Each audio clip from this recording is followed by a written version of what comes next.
The chains on Princess Thessaly Ashura's wrists were ceremonial, gold-plated, engraved with the sigil of a house that was not her own, and they had been welded shut an hour before the ceremony began. She had asked, quietly, whether that was strictly necessary. The imperial notary had told her, without looking up from his ledger, that the concordat of subjugation required the binding to be irreversible before witnesses. She had not asked again. The throne hall of Meridian Reach had never held so many Dominion uniforms. Gray coats lined the marble in double rows, and at the center of them, on a dais built for her father's coronation 40 years earlier, a man in an ash-colored prisoner's tunic stood with his hands loosely at his sides, waiting to be married to a woman he had never met. "Kneel," said Marshal Draven Korvax, "before your bride." The man did not kneel. He inclined his head instead, a fraction, the way a soldier acknowledges an officer he does not respect but will not openly defy, and Thessaly understood in that single motion that something about this arrangement had already gone wrong for the Dominion, though she could not yet have said what. She had been told his name only that morning, Kellen Wren, designated unclaimed human, colony origin redacted. The word redacted had struck her as strange. The Dominion redacted nothing. It catalogued, indexed, humiliated with paperwork. A redaction meant someone somewhere had decided a truth was dangerous enough to erase. Korvax stepped between them, resplendent in Dominion silver, and smiled the smile of a man who had personally engineered this humiliation and intended to enjoy every second of it.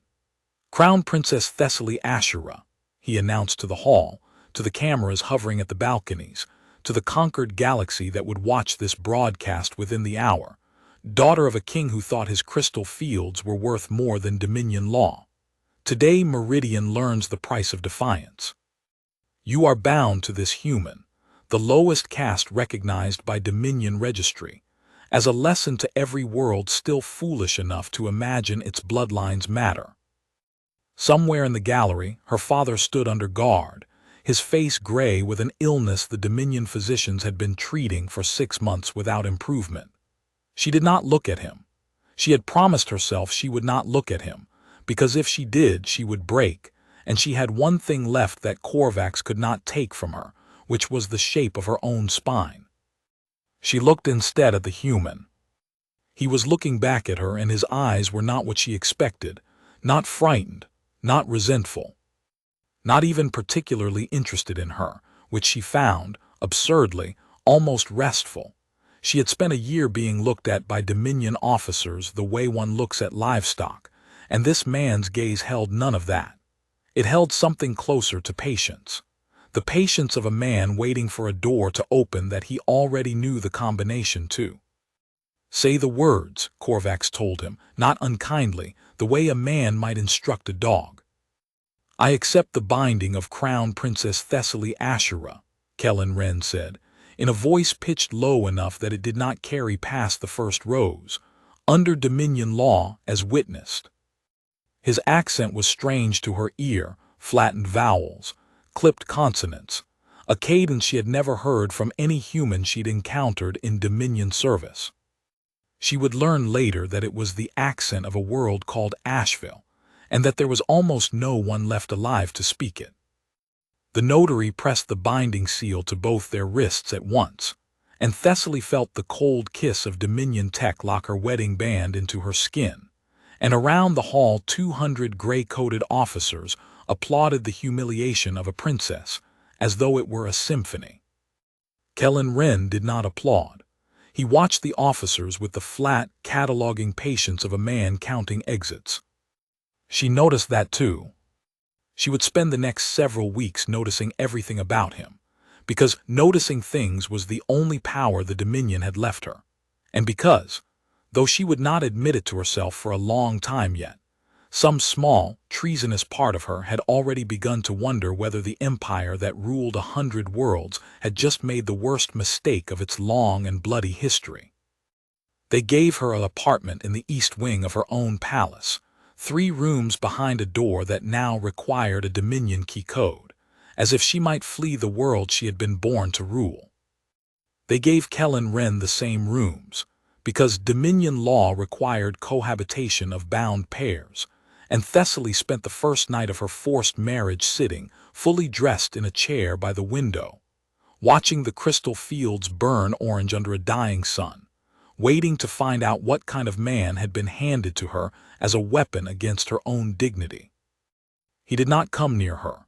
He took the floor by the door, not the second bed, and when she finally asked him why, he said, "Because you didn't choose this, and I'm not going to make you sleep like you did."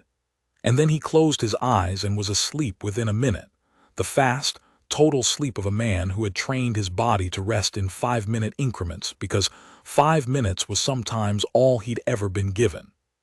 She stayed awake a long time after that, turning the sentence over, looking for the insult in it, and not finding one anywhere. The insult came from Korvax, 3 days later in the training yard, in front of the entire garrison. "A demonstration," the marshal announced, "for the cameras.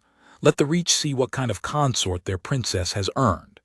He gestured at a broad-shouldered Dominion enforcer named Threll, a man built like a loading crane, who had beaten 3 prisoners unconscious in that same yard the week before for the crime of insufficient enthusiasm during a labor drill.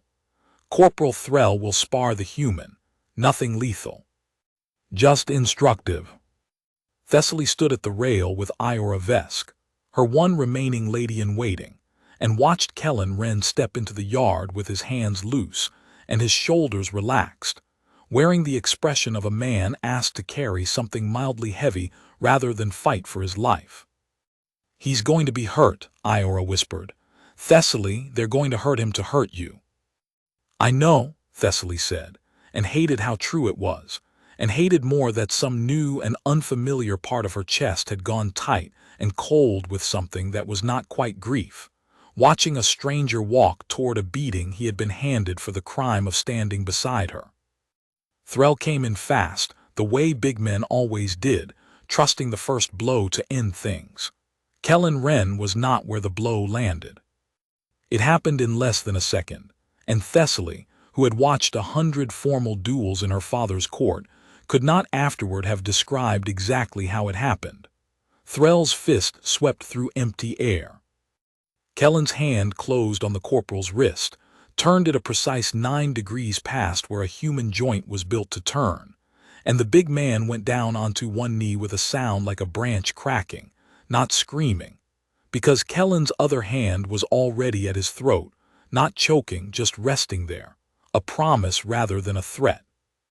Then Kellen let him go, stepped back, and returned to his loose, patient stance, as if nothing had happened at all. The training yard went silent. 200 gray coats stared at a man in a prisoner's tunic, who had dropped a corporal twice his width in under 2 seconds, and had not thrown a single blow that would show up as anything more than a bruised wrist on a medical scan. Korvax's smile did not falter, but Thessaly, who had spent a year learning to read the small movements under that smile, saw something shift behind his eyes, a recalculation, quick and unwilling. "Instructive," Korvax said too smoothly. "Enough for today." That night, back in the apartment, Thessaly finally asked the question she had been circling for 3 days. "Where did you learn to do that?" Kellen Wren was seated on the floor by the door again, cleaning a bruise on his knuckles that he had somehow acquired despite appearing to have thrown no blows. He did not look up right away. "Home," he said finally. "Your world." "Yes. The Dominion's records say it's redacted." "The Dominion's records say a lot of things." He met her eyes then, and there was no anger in his face, only a very old, very quiet tiredness.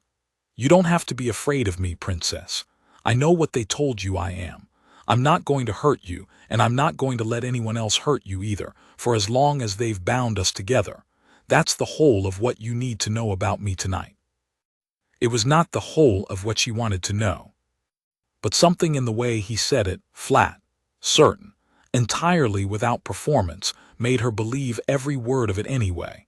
And that belief was the first crack in a wall she had spent a year building against the entire Dominion and everyone who served it. She did not sleep well that night either, but for the first time since the wedding, it was not fear keeping her awake. The days took on a shape she had not expected. Dominion occupation, she had learned over the past year, ran on a rhythm of small cruelties administered on a schedule, ration reductions announced at breakfast, loyalty audits conducted at noon, curfews tightened before dinner, all of it engineered to remind Meridian's people, hour by hour, that their world no longer belonged to them. Thessaly had built her own private rhythm in response.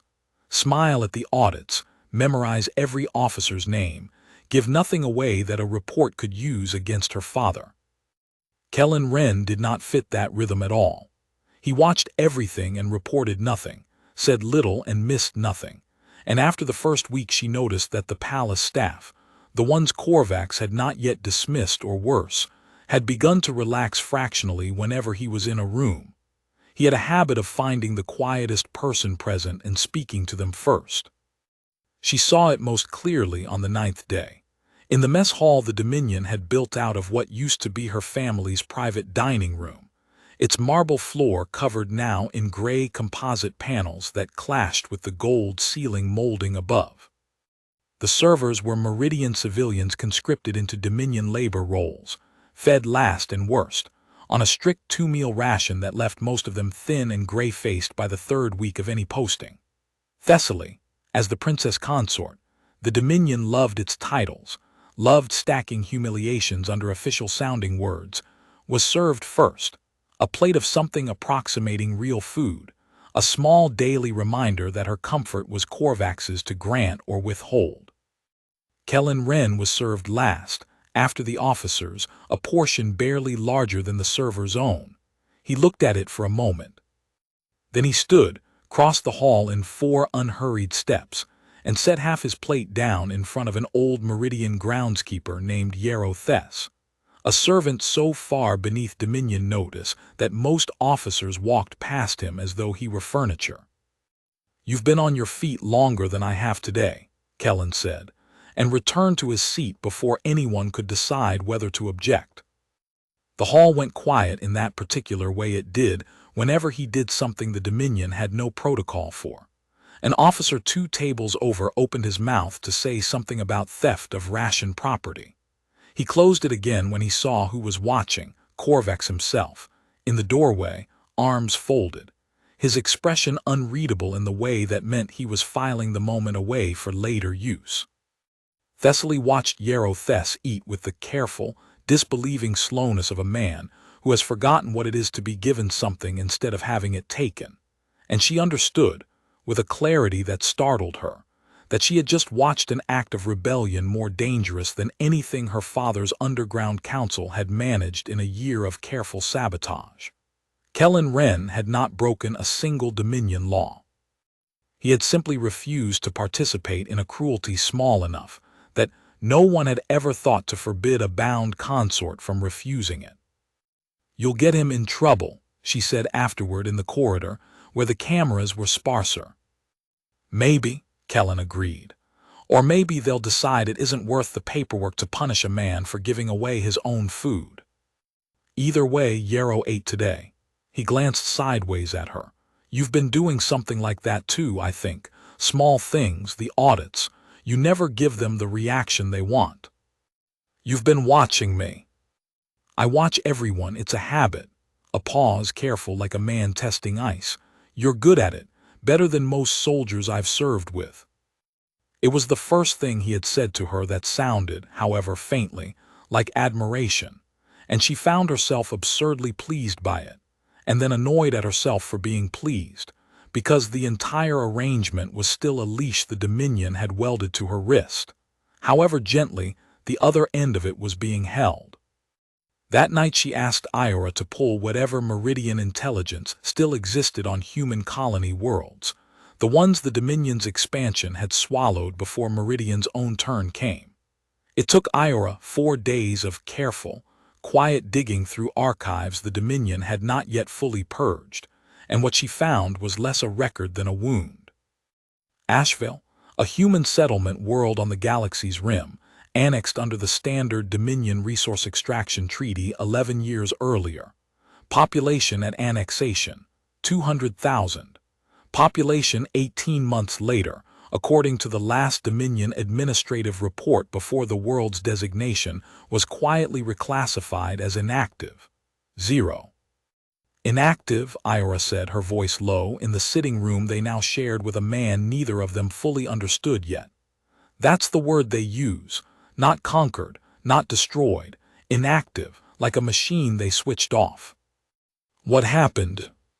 The report doesn't say, but there's a second file, cross-referenced, that the archive flagged for deletion, and someone never got around to executing. Ira's hands were shaking slightly as she pulled the record up on the reader. Dominion 3rd Fleet, 61 ships, deployed to Asheville to enforce the extraction treaty after the colony refused a second round of resource quotas. The fleet's last transmission is dated 14 months after the colony's population reached 0. What does it say? Ira read it aloud, and her voice did not quite hold steady by the end. Contact lost, presumed destroyed by unknown hostile force. No survivors recovered. Investigation suspended by Marshal's office.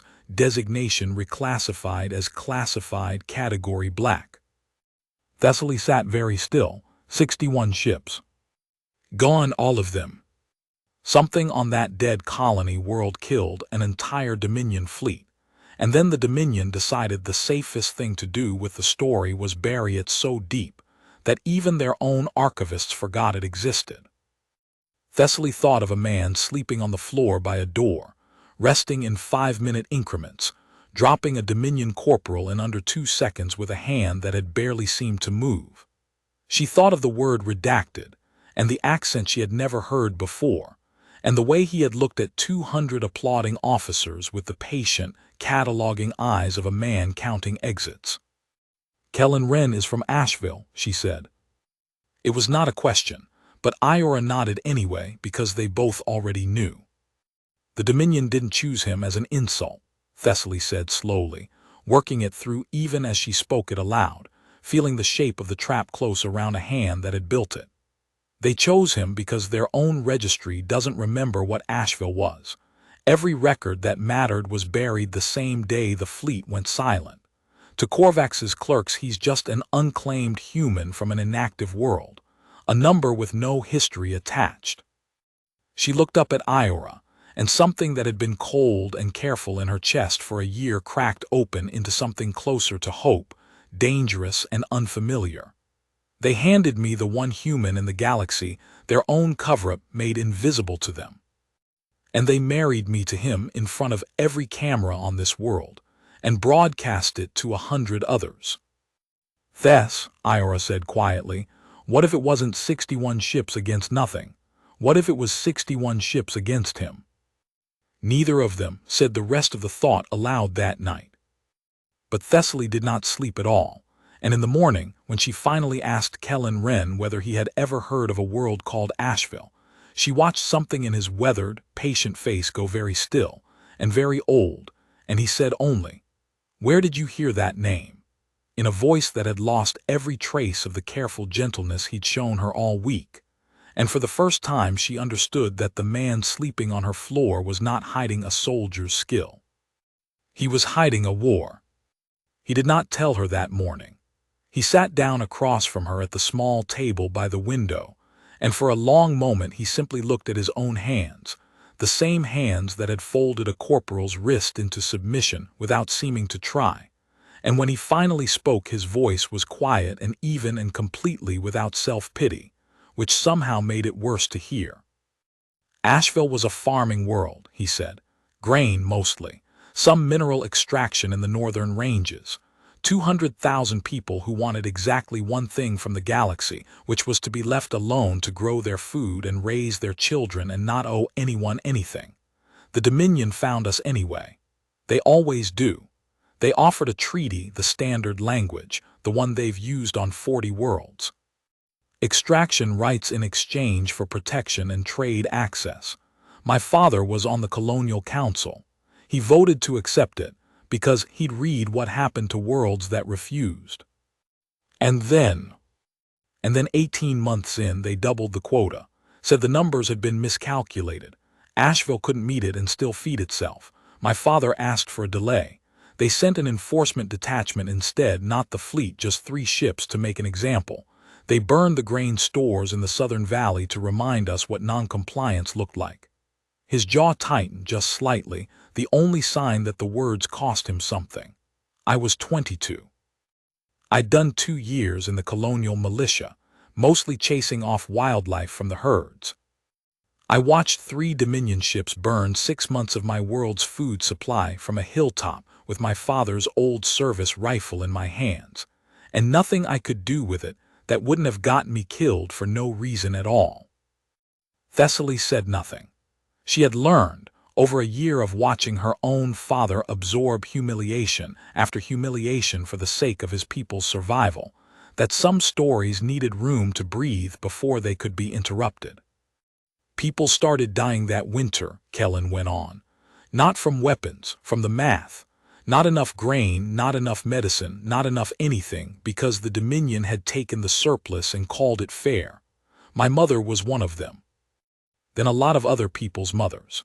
He looked up at her then, and his eyes were dry, but they held something far past grief, something that had cooled into a kind of purpose so total it no longer needed heat to burn. There were maybe 400 of us left who could still hold a weapon by the time the Third Fleet came to finish the annexation properly. 61 ships, to bring one farming colony fully into compliance. They didn't think they needed more than that. They were right, mostly. 61 ships against 400 farmers with hunting rifles and homemade charges should have taken about 6 hours. What happened? Thessaly asked again very quietly. I found out something that winter watching my mother die of a math problem the Dominion invented, Kellen said. I found out I was good at 2 things, waiting and not stopping. We couldn't win a battle, so we didn't fight one. We spent 14 months being ghosts, sabotaging supply lines, picking off patrols 1 and 2 at a time, learning their ship schedules, their maintenance cycles, their blind spots, until we understood their fleet's own logistics better than their own quartermasters did. And then, on the night their overseer scheduled a full command muster to celebrate the anniversary of the annexation, because the Dominion loves an anniversary, we didn't attack the fleet at all. His voice had gone very flat, very controlled, the voice of a man reciting something he had made himself remember correctly, exactly, every single time, so that it would never soften into something easier to live with. We hit their fuel depot and their command relay in the same 90 seconds. 61 ships with no fuel, no coordination, and no way to call for help, sitting in orbit over a world that had spent 14 months learning exactly where every one of them was weakest. It wasn't a battle. It was 14 months of grief with a plan attached. You did that, Thessaly said. You personally. I gave the order. 400 people carried it out. Most of them didn't live to see the last ship go dark. He looked down at his hands again. I lived. I don't entirely know why, except that somebody has to be the one who remembers, and it turned out to be me. I spent the next 9 years off the grid, on the fringe worlds, making sure the Dominion's own paperwork never connected the name Kellen Wren to a colony they'd already decided to erase rather than admit had beaten them. And then 3 months ago, a Dominion conscription sweep picked me up on a border world doing dock work under a different name, ran a basic registry check that found nothing because there was nothing left to find, and filed me as unclaimed human stock for the marriage lottery. His mouth twisted, not quite a smile. It's a strange thing, Princess, to spend 9 years hiding from an empire, and have that empire finally find you by accident, and marry you to its own worst enemy as a punishment for someone else's crime, without ever once realizing what they've actually done. Thessaly sat with that for a long moment, the crystal fields burning gold outside the window, the weight of an entire dead world settling into the small space between them. Why are you telling me this now? She finally asked. You could have let me go on thinking you were just a very well-trained conscript. Because you asked about Asheville with the same look on your face that I had the night I watched those grain stores burn, Kellen said. The look of someone who's decided to stop being afraid and hasn't figured out yet what to do with that instead. He held her eyes, steady, weathered, entirely without performance. And because I think, Princess Ashura, that you and I might be about to find out together. She did not sleep that night, not from fear, but because some enormous door inside her chest had swung open onto a room she had not let herself imagine in a year of careful, quiet survival, and she lay awake in the dark turning the shape of it over and over, and for the first time since the chains had gone onto her wrists, she found she was not thinking about how to endure the dominion. She was thinking about how to end it. Marshal Korvax had built his career on reading rooms correctly, and it was that skill, more than any battlefield instinct, that had carried him through 20 years of Dominion service to a governorship as prestigious as Meridian Reach. So it troubled him, in the weeks that followed the training yard incident, that he could no longer read the room his own marriage arrangement had created. The princess had stopped flinching. That was the first thing he noticed, in the small, precise way a man notices when a trap has stopped closing the way it was designed to. She still played her part in public, the downcast eyes at audits, the careful silence at inspections, but there was a stillness under it now that felt less like submission and more like patience, and Korvax had spent enough years crushing worlds to know the difference in his bones before his mind caught up to it. The second thing he noticed was harder to name. The palace staff had begun, subtly, to look to the human for cues rather than to the officers who technically commanded their labor. A groundskeeper who had been listless for months was working with something like purpose again. A server who had once flinched at every Dominion uniform now met Korvax's eyes at the mess hall door, briefly, before lowering them not from fear, but from something closer to discipline, the discipline of a person keeping a secret well. Korvax did not know what the secret was.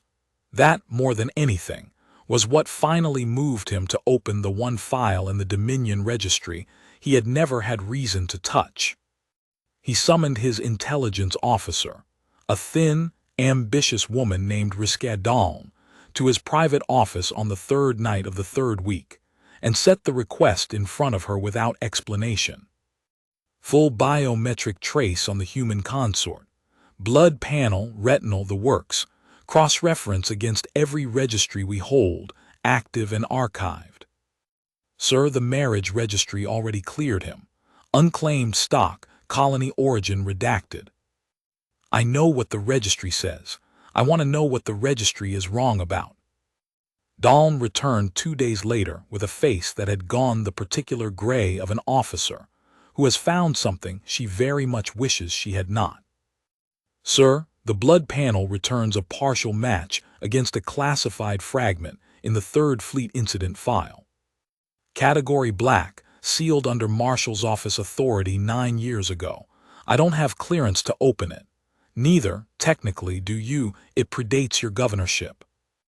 I outrank whoever sealed it. The seal isn't a rank restriction, sir. It's a standing directive from the High Marshal's own office. Nobody opens the Asheville file. Nobody even acknowledges its existence in official channels. It's not a secret we're keeping from enemies. It's a secret the Dominion is keeping from itself. Korvax sat with that for a long, cold moment, and felt, for the first time in 20 years of crushing defiant worlds, something close to genuine unease settle into his chest. Open it anyway, he said, quietly. I want to know exactly what I married my hostage princess to, before I decide whether it's still safe to keep humiliating her with him. It took Dawn another 4 days, working through back channels and favors owed by officers who did not ask too many questions, to bring him a single file, badly redacted even at the highest clearance level, containing exactly one clear photograph.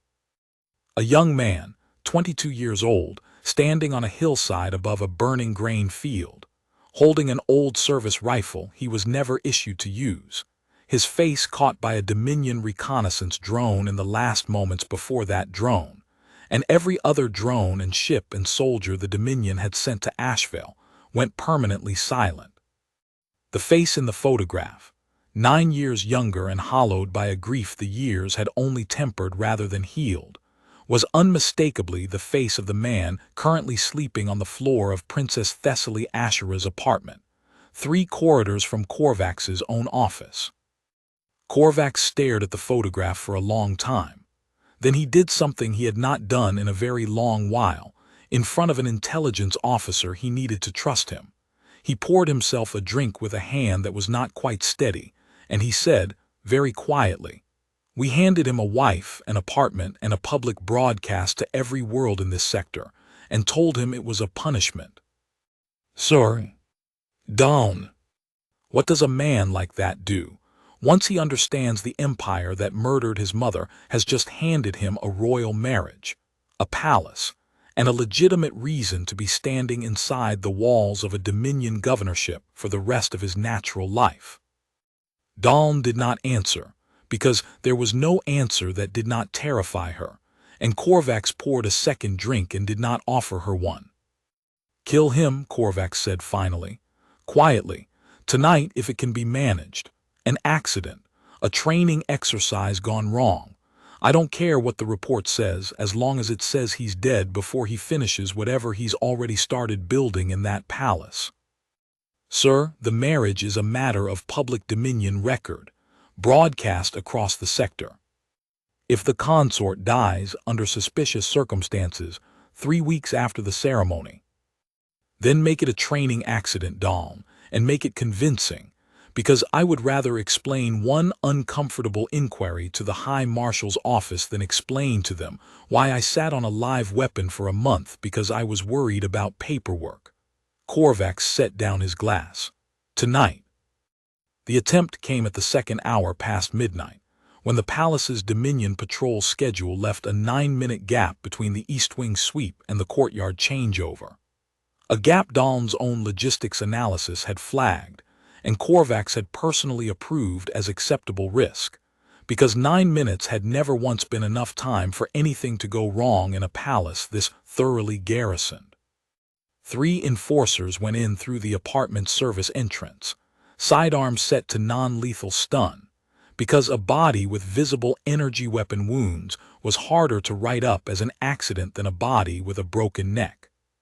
They found Kellen Wren awake, standing in the dark of the sitting room already between them and the bedroom door, and Thessaly, who had not been asleep either, who had lain awake every night since Asheville with a wariness she had thought was simply grief and now understood, watching this unfold from the bedroom doorway with her heart hammering, had been something closer to instinct, heard him say, in a voice with no fear in it at all, only a terrible, weary patience, "You should have sent more than 3.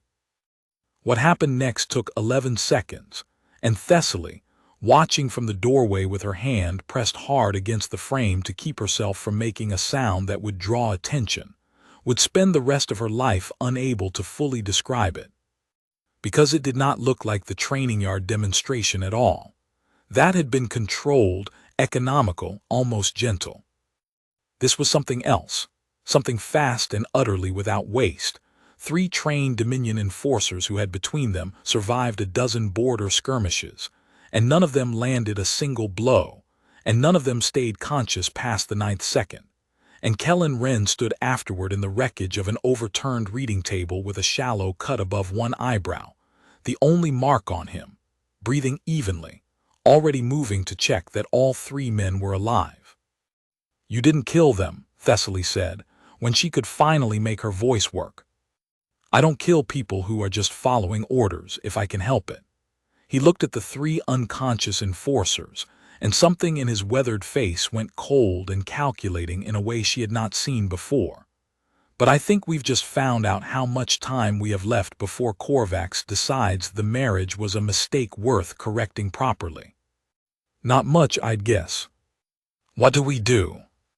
Kellen Wren looked at her, really looked at her, the way he had not quite let himself since the wedding, some careful wall finally coming down between the soldier keeping a 9-year secret and the woman who had spent the last 3 weeks earning the right to hear it. And for the first time since the chains had closed around her wrist, Thessaly Asherah saw something in his eyes that was not patience, or grief, or careful calculation.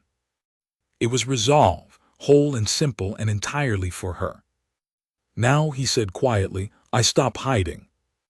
Korvax learned of the failed assassination at 2:30 in the morning, when Dawn calmed him with a voice stripped of every ounce of the ambitious confidence she'd carried into his office 3 nights earlier. 3 enforcers, sir, all alive, all unconscious for approximately 40 minutes. Medical reports no lasting injury beyond bruising. He let them live. It appears so, sir. Korvax stood at his window, looking down at the crystal fields, and felt the cold, familiar vertigo of a man watching a plan he had trusted collapse under him, one report at a time. Bring the princess and the consort to the throne hall. Full garrison assembly. If I can't remove the problem quietly, I'll remove it publicly, in front of every camera that made this marriage a spectacle in the first place. Let the Reach watch me correct my own mistake. By dawn, the throne hall that had hosted the wedding 3 weeks earlier was full again, gray coats in double rows, cameras hovering at the balconies, the entire garrison summoned on an hour's notice to witness whatever their marshal had decided the morning required. Thessaly stood beside Kellen Wren at the base of the dais, her chained wrist against his, and felt the whole room's attention settle on them like a physical weight. Korvax descended from the dais slowly, a man reclaiming his stage, the photograph from the Asheville file held in one hand like evidence at a trial. 3 nights ago, he announced, this palace suffered an attempted act of sabotage against Dominion personnel. An investigation has identified the responsible party. He turned the photograph outward, toward the cameras, toward the assembled garrison, toward the princess who had already read the whole truth in Kellen Wren's face days before Korvax ever found the file.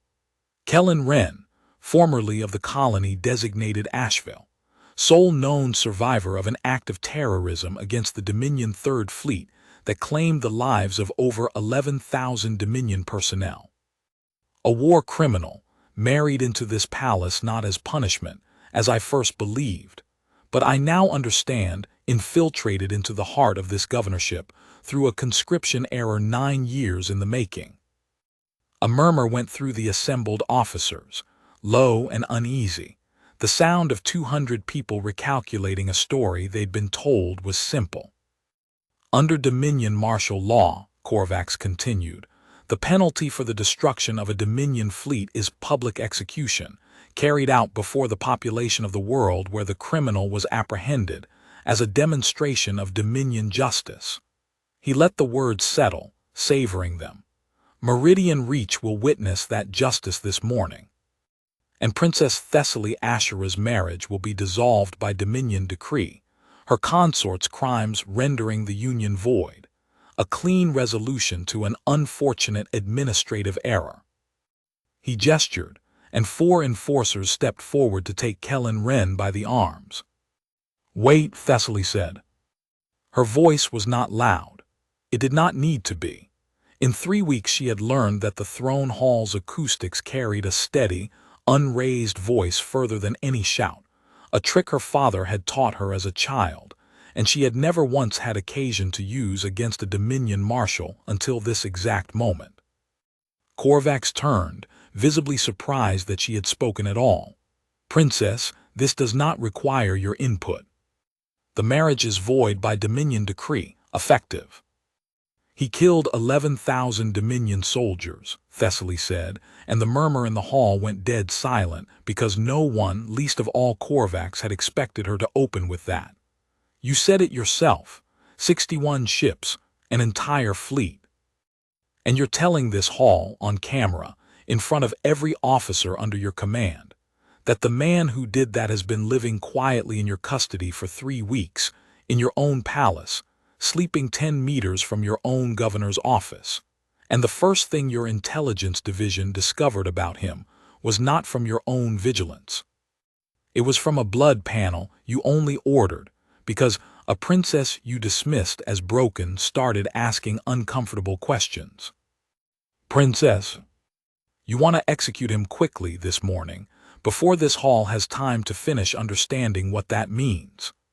Thessaly took a step forward, chained wrist and all, and felt Kellen Wren go very still beside her, watching her the way a soldier watches a plan he had not anticipated unfold in real time. It means the Dominion's own registry is broken. It means an empire that claims to catalog and control every life in 100 conquered systems failed to notice the single most dangerous human being in this sector was standing in your own wedding hall 3 weeks ago. In chains, you welded onto me as a punishment. It means the story you told this hall, that Meridian's defiance earned it a humiliation, was never true. You didn't choose him as an insult, Marshal. You chose him because your own cover-up made him invisible to you. And now you want to kill him quietly this morning, before anyone in this hall has time to ask why. The silence that followed was the kind Thessaly had learned, over a year of careful survival, to recognize as dangerous. Not the silence of obedience, but the silence of a room doing arithmetic it had never been permitted to do out loud. Korvax's composure cracked, just slightly at the edges. This is a war criminal, Princess, whatever sympathy your ordeal has earned him in your eyes. He is my husband, Thessaly said, and the words came out clear and unhesitating, and entirely without the tremor she had expected to hear in her own voice. Bound to me by your own concordat, before your own witnesses, on your own broadcast. You made that binding irreversible, Marshal, your own notary's words, not mine. You cannot unmarry us with a decree any more than you could unweld these chains with an apology. And you are not going to execute a man in front of me while I am still, by your own law, his wife. Guards, ask them, Thessaly said, and turned, deliberately, to look at the 200 gray-coated officers filling the hall, whether they still believe the story you told this hall 3 weeks ago. Ask them whether a man capable of destroying 61 ships would still be standing quietly in chains this morning if he had wanted to do this palace harm. Ask them what it means that for 3 weeks, the most dangerous man in this sector chose, every single day, not to hurt anyone in this hall, including you. She felt Kellen Wren's hand close, gently, around her chained wrist, not pulling her back, not silencing her, simply steadying, the touch of a man who had spent 9 years alone with a secret and was watching. For the first time, someone else chose to stand inside it with him in front of an entire hostile garrison. Let them see it, he said quietly only to her, so low that only she could hear it over the tension humming through the hall. The whole thing. I'm done hiding it, Thessaly. I decided that 3 nights ago. Whatever happens next, let them see what they actually married you to.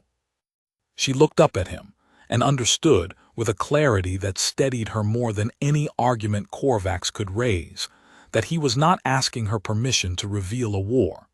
He was giving her the choice of whether to stand beside him when it came. Then let them see, she said, and did not let go of his hand.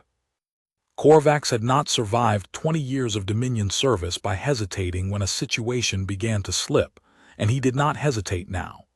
Enough, he said, and his voice had lost the smooth theater of a man staging a spectacle and taken on the harder edge of a man protecting his own position. The princess's sentiment is noted and irrelevant. Execution order stands. Enforcers. The hall's tactical channel chimed, a small, ordinary sound that would have gone unnoticed on any other morning, and the officer manning the garrison's communications post near the eastern archway went pale as he read the alert scrolling across his wrist display. Marshal, he said, and his voice cracked slightly on the rank. Orbital sensors are reading unregistered contacts, multiple, emerging from the outer belt converging on Meridian orbit, not Dominion transponders. Define multiple, Korvax snapped. Sir, 41 contacts and climbing. Every head in the hall turned, by instinct, toward the tall arched windows that looked out over the crystal fields toward open sky, though nothing was visible yet but pale morning cloud. Thessaly felt Kellen Wren's hand tighten fractionally around her wrist, and when she glanced at him, she found something on his weathered face that she had not seen there before in 3 weeks of watching him absorb every insult and threat the Dominion had offered with the same patient stillness. He looked, for just a moment, like a man who had been waiting 9 years for a debt to finally come due. "They're mine," he said, quietly enough that only she and the nearest officers caught it. "Or not mine, Asheville's, what's left of it." "You said there were 400, Thessaly murmured. "Most of them didn't survive the fleet action." "I said I lived.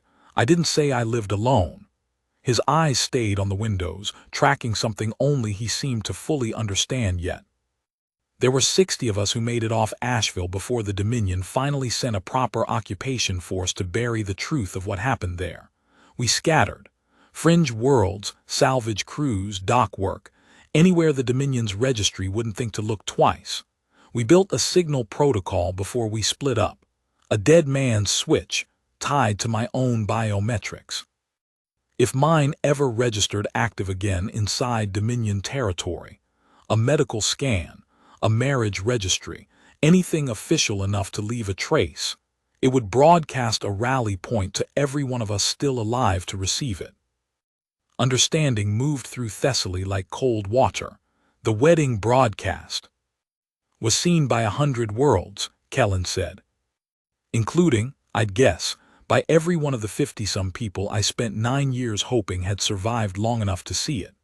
For the first time since she had met him, something that was almost a smile touched the corner of his mouth, grim and old, and entirely without triumph. "Marshal Korvax broadcast my face to the whole sector as a punishment. He just told every survivor of Asheville exactly where to find me." Korvax had gone the color of old ash, staring at the same windows at the communications officer whose wrist display was now filling with contact data faster than he could read it aloud. "Scramble the garrison fleet. Full defensive posture. I want." "Sir," the officer's voice had dropped to something close to a whisper, "the contacts aren't military hulls. Sensor profile reads as converted freighters, salvage tugs, mining platforms, civilian classes, retrofitted. 41 of them. And sir, they're not powering weapons." "Then what in the Dominion's name are they doing?" "Broadcasting, sir, an open channel to the whole system." The hall's ambient speakers, tied into the garrison's own communications grid, crackled to life a moment later, patched through by an officer too stunned to think of stopping it. And a woman's voice filled the throne hall, steady, weathered, carrying the same flattened vowels and clipped consonants Thessaly had learned over 3 weeks to recognize as the accent of a dead world. "This is Nadia Cross, formerly of the Asheville Colonial Militia, to whoever's holding Kellen Wren." A pause, and something in the voice, even stripped of visual, carried a decade of grief compressed into controlled fury.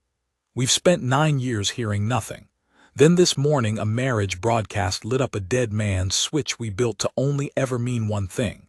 So here's what's going to happen, Marshal, whoever you are. You're going to walk him, and whoever he's decided is worth marrying out to open ground, unharmed, in the next 10 minutes. Or 41 ships that have spent 9 years learning exactly how thin Dominion garrison defenses actually run on pacified worlds are going to come down and get him ourselves. And I promise you, we will not be nearly as patient about it as he's clearly been." Korvax's hand had gone to the sidearm at his hip, an old habit surfacing in a man whose careful control had finally run out of runway.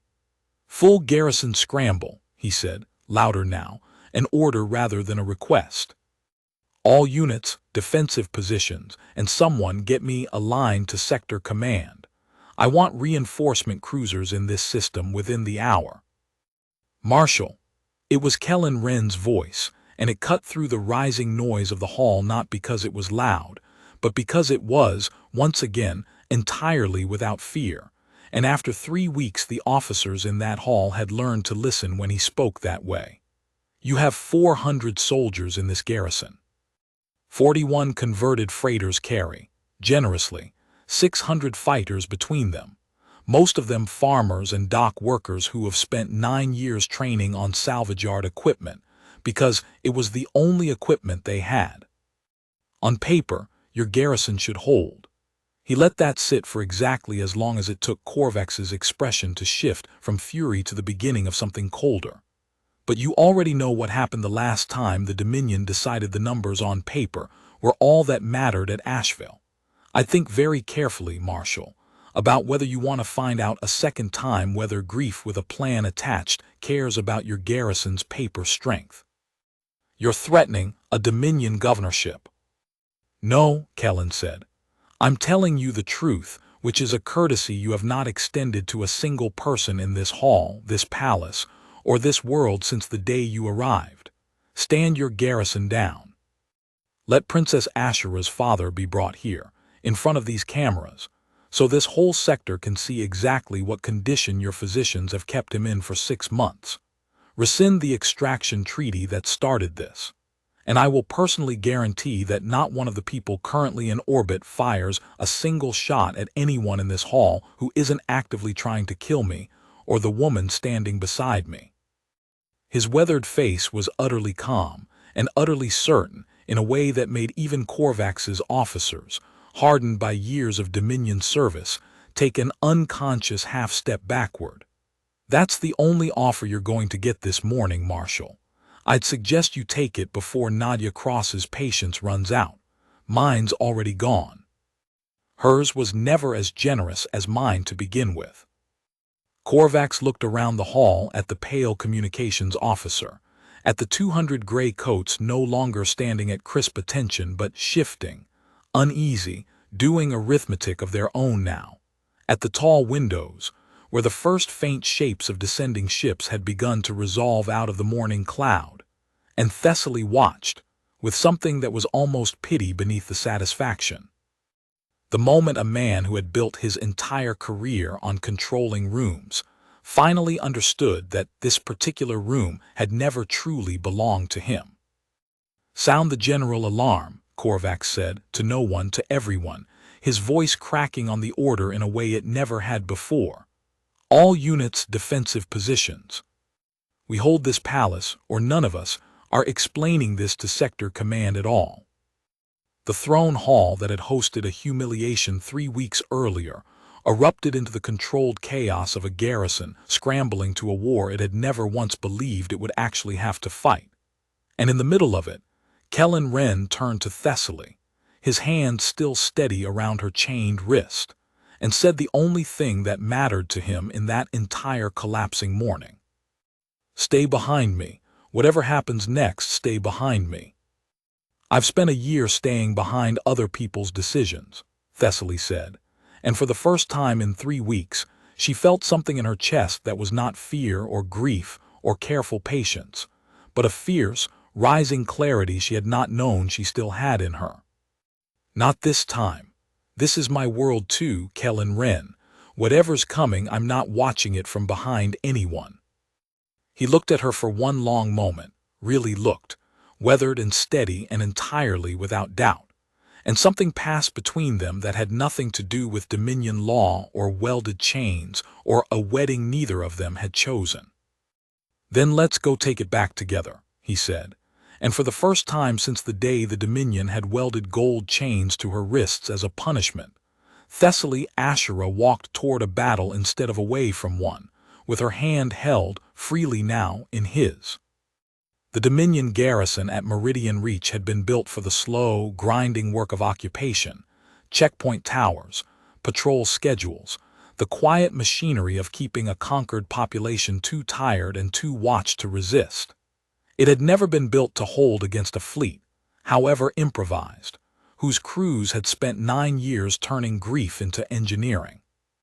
The 41 ships came down not in a single wave but in staggered pairs, converted mining tugs with jury-rigged shielding dropping through the outer atmosphere, while smaller salvage yard fighters, barely more than hulls with engines, and a single hardpoint apiece, screamed low over the crystal fields to draw the garrison's ground batteries away from the palace itself.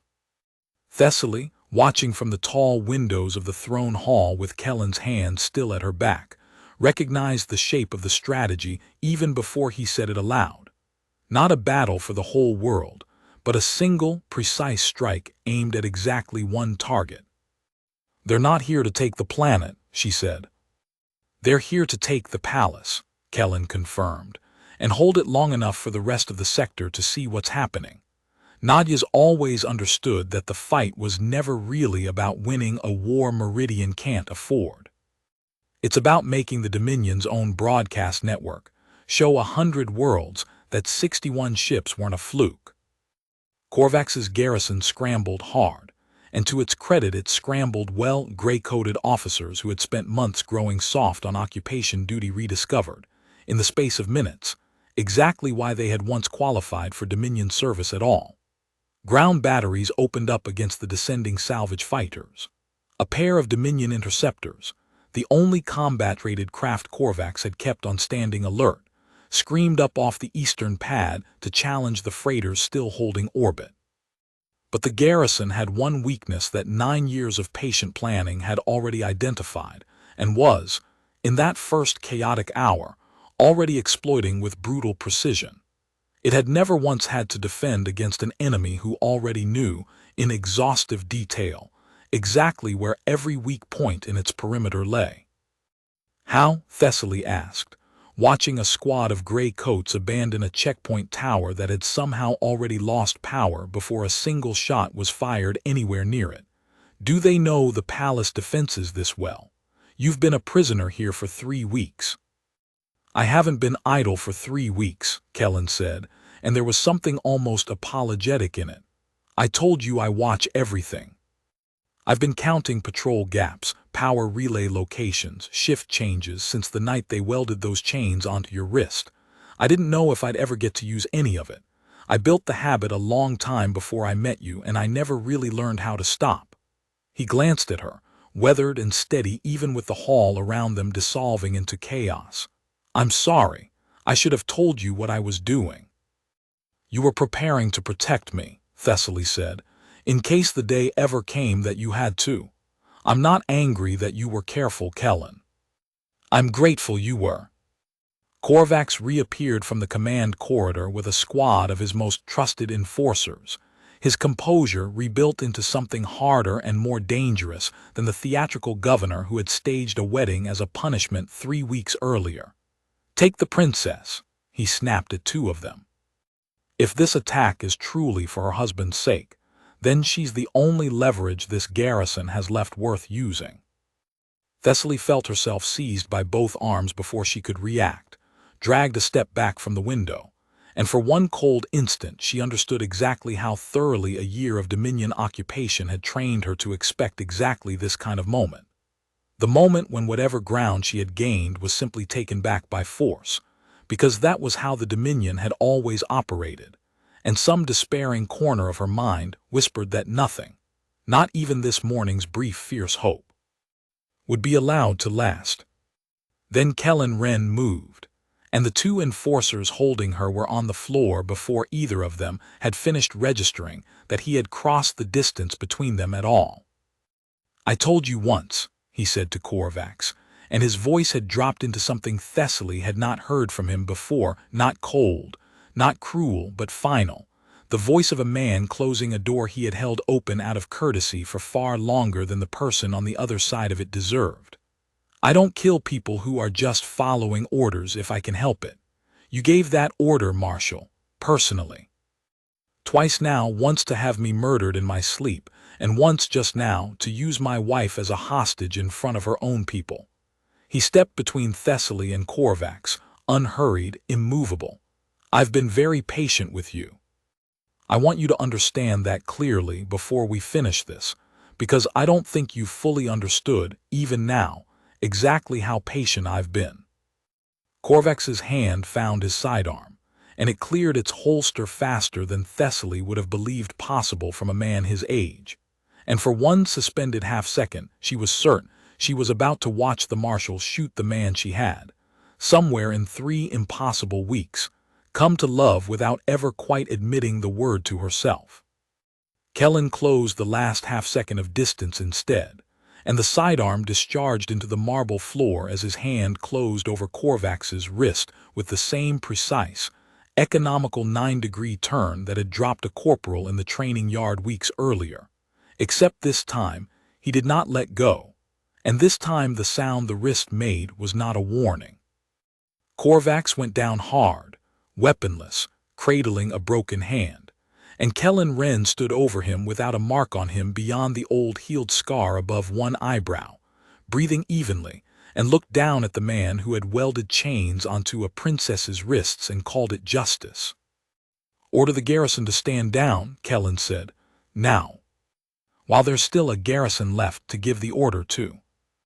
Outside the tall windows, the sound of ground fire was already thinning, not because the Dominion had won the exchanges, but because officer after officer, watching their own command structure fracture in real time, had begun making the same private calculation Korvax's own men had been quietly making since the training yard 3 weeks earlier.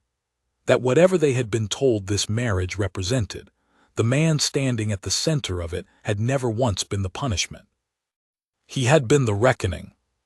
Korvax did not order the garrison to stand down. Even broken-handed and beaten on his own throne hall floor, he had enough of the old Dominion arrogance left in him to believe that surrender was a worse outcome than defeat, because defeat could still be spun into a report while surrender could not. "Sector Command will send a relief fleet," he said, through gritted teeth, cradling his ruined wrist. "This is one governorship, one garrison. You can take my palace this morning, Wren, but the Dominion holds 400 worlds, and it will not simply let one dead colony's revenge stand unanswered. You'll have bought this princess a few days of freedom, no more." "Maybe," Kellen said. "But I've found that 400 worlds is a much smaller number than it sounds like, Marshal, once you understand how many of them are only still Dominion territory, because nobody's ever shown them what happens when someone stops being afraid." He crouched briefly, to Korvax's level, not out of cruelty, but so the man would have no doubt he was being spoken to directly. "You broadcast our wedding to 100 worlds 3 weeks ago to make an example of Meridian. You're about to find out what kind of example it actually became."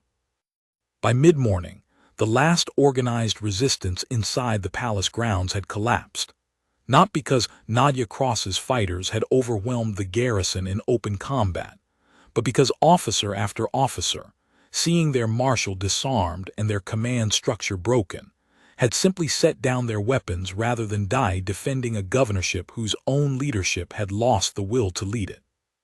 Thessaly walked the throne hall in the strange, ringing quiet that followed past enforcers sitting cross-legged on the marble with their hands zip-bound in front of them by Meridian civilians who, an hour earlier, had been serving those same enforcers their meals. She found her father in the physician's wing an hour later, escorted there by 2 of Nadia Cross's fighters, weathered, sun-browned men and women in salvage yard armor, who moved through the palace with the unhurried confidence of people who had spent 9 years training for exactly this morning, and had stopped being surprised, somewhere along the way, that it had finally arrived. King Artavan Ashura was thinner than she remembered from before the wedding, his skin gone the pale, translucent gray of a man whose body had been quietly starved of proper treatment for months under the guise of Dominion care. But his eyes were clear when they found hers, and something in them broke open with a relief so total it took her breath away. "They told me you'd been married off," he said, his voice a rasp. "I couldn't get word to you. I didn't know if you were." "I'm here," Thessaly said, kneeling at his bedside, taking his thin hand in both of hers. "I'm here, and it's over, and the man they gave me as a punishment turned out to be the last thing the Dominion ever expected to hand me." Her father's gaze moved past her, to where Kellen Wren stood in the doorway, deliberately keeping his distance, giving them the moment without intruding on it, and something in the old king's exhausted face shifted into a kind of wondering assessment. "You're the one," Artavan said. "The one Corvex's people were shouting about over the palace comms." "Asheville." "Yes, sir. My daughter tells me you refused to let them execute you quietly this morning, and instead you brought a fleet down on a Dominion governorship to stop them." Artavan's mouth curved, faint and dry, the ghost of the sharp political wit that had kept Meridian's throne standing through a year of occupation. "That's a rather aggressive way to meet your father-in-law, young man." "I apologize for the property damage, Your Majesty," Kellen said, and something in the careful formality of it, offered with a completely straight face, startled a short, disbelieving laugh out of the old king that dissolved almost immediately into a fit of coughing. Thessaly gripped her father's hand tighter, alarm flashing through her, but Artavan waved off the physician who moved to intervene, steadying himself with visible effort. "I'm not dying today," he said when he could speak again. "Whatever the Dominion physicians hoped, I've decided against it. Not now, not with this much left to see." He looked between his daughter and the weathered stranger standing quietly in the doorway, and something old and shrewd settled into his exhausted eyes. "Tell me the rest of it, Thessaly, all of it. I want to understand exactly what kind of man my kingdom has just gone to war over." She told him. She told him about the sleeping on the floor, and the shared plate of food in the mess hall, and the corporal dropped in under 2 seconds, and the 9 years of hiding, and the 14 months of grief with a plan attached that had ended 61 Dominion ships in 90 seconds. She told him about the blood panel and the sealed file and the dead man's switch built into a wedding broadcast, and by the time she finished, her father was watching Kellen Wren with an expression she had not seen him wear toward any man in a very long time, not gratitude exactly, and not quite awe, but something closer to the particular respect one soldier's instinct pays another, even across a lifetime and a species, and a war neither of them had chosen. "Meridian owes you a debt it cannot repay with a governorship's worth of gratitude," Artavan said finally, "but I intend to try." "Your Majesty doesn't owe me anything," Kellen said. "I didn't do this for Meridian. I did it because your daughter asked a question about a dead world 3 weeks ago and had the courage to keep asking questions after that when it would have been easier and safer to stop." He looked at Thessaly, and something quiet and unguarded passed across his weathered face. "Whatever debt exists here, sir, I think it runs the other direction."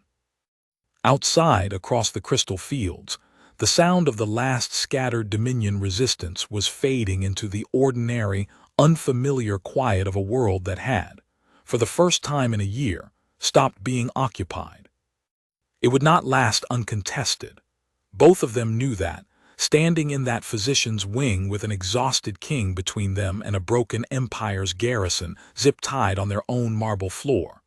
But for one long, suspended morning, Meridian Reach belonged, again, to the people who had always been its own.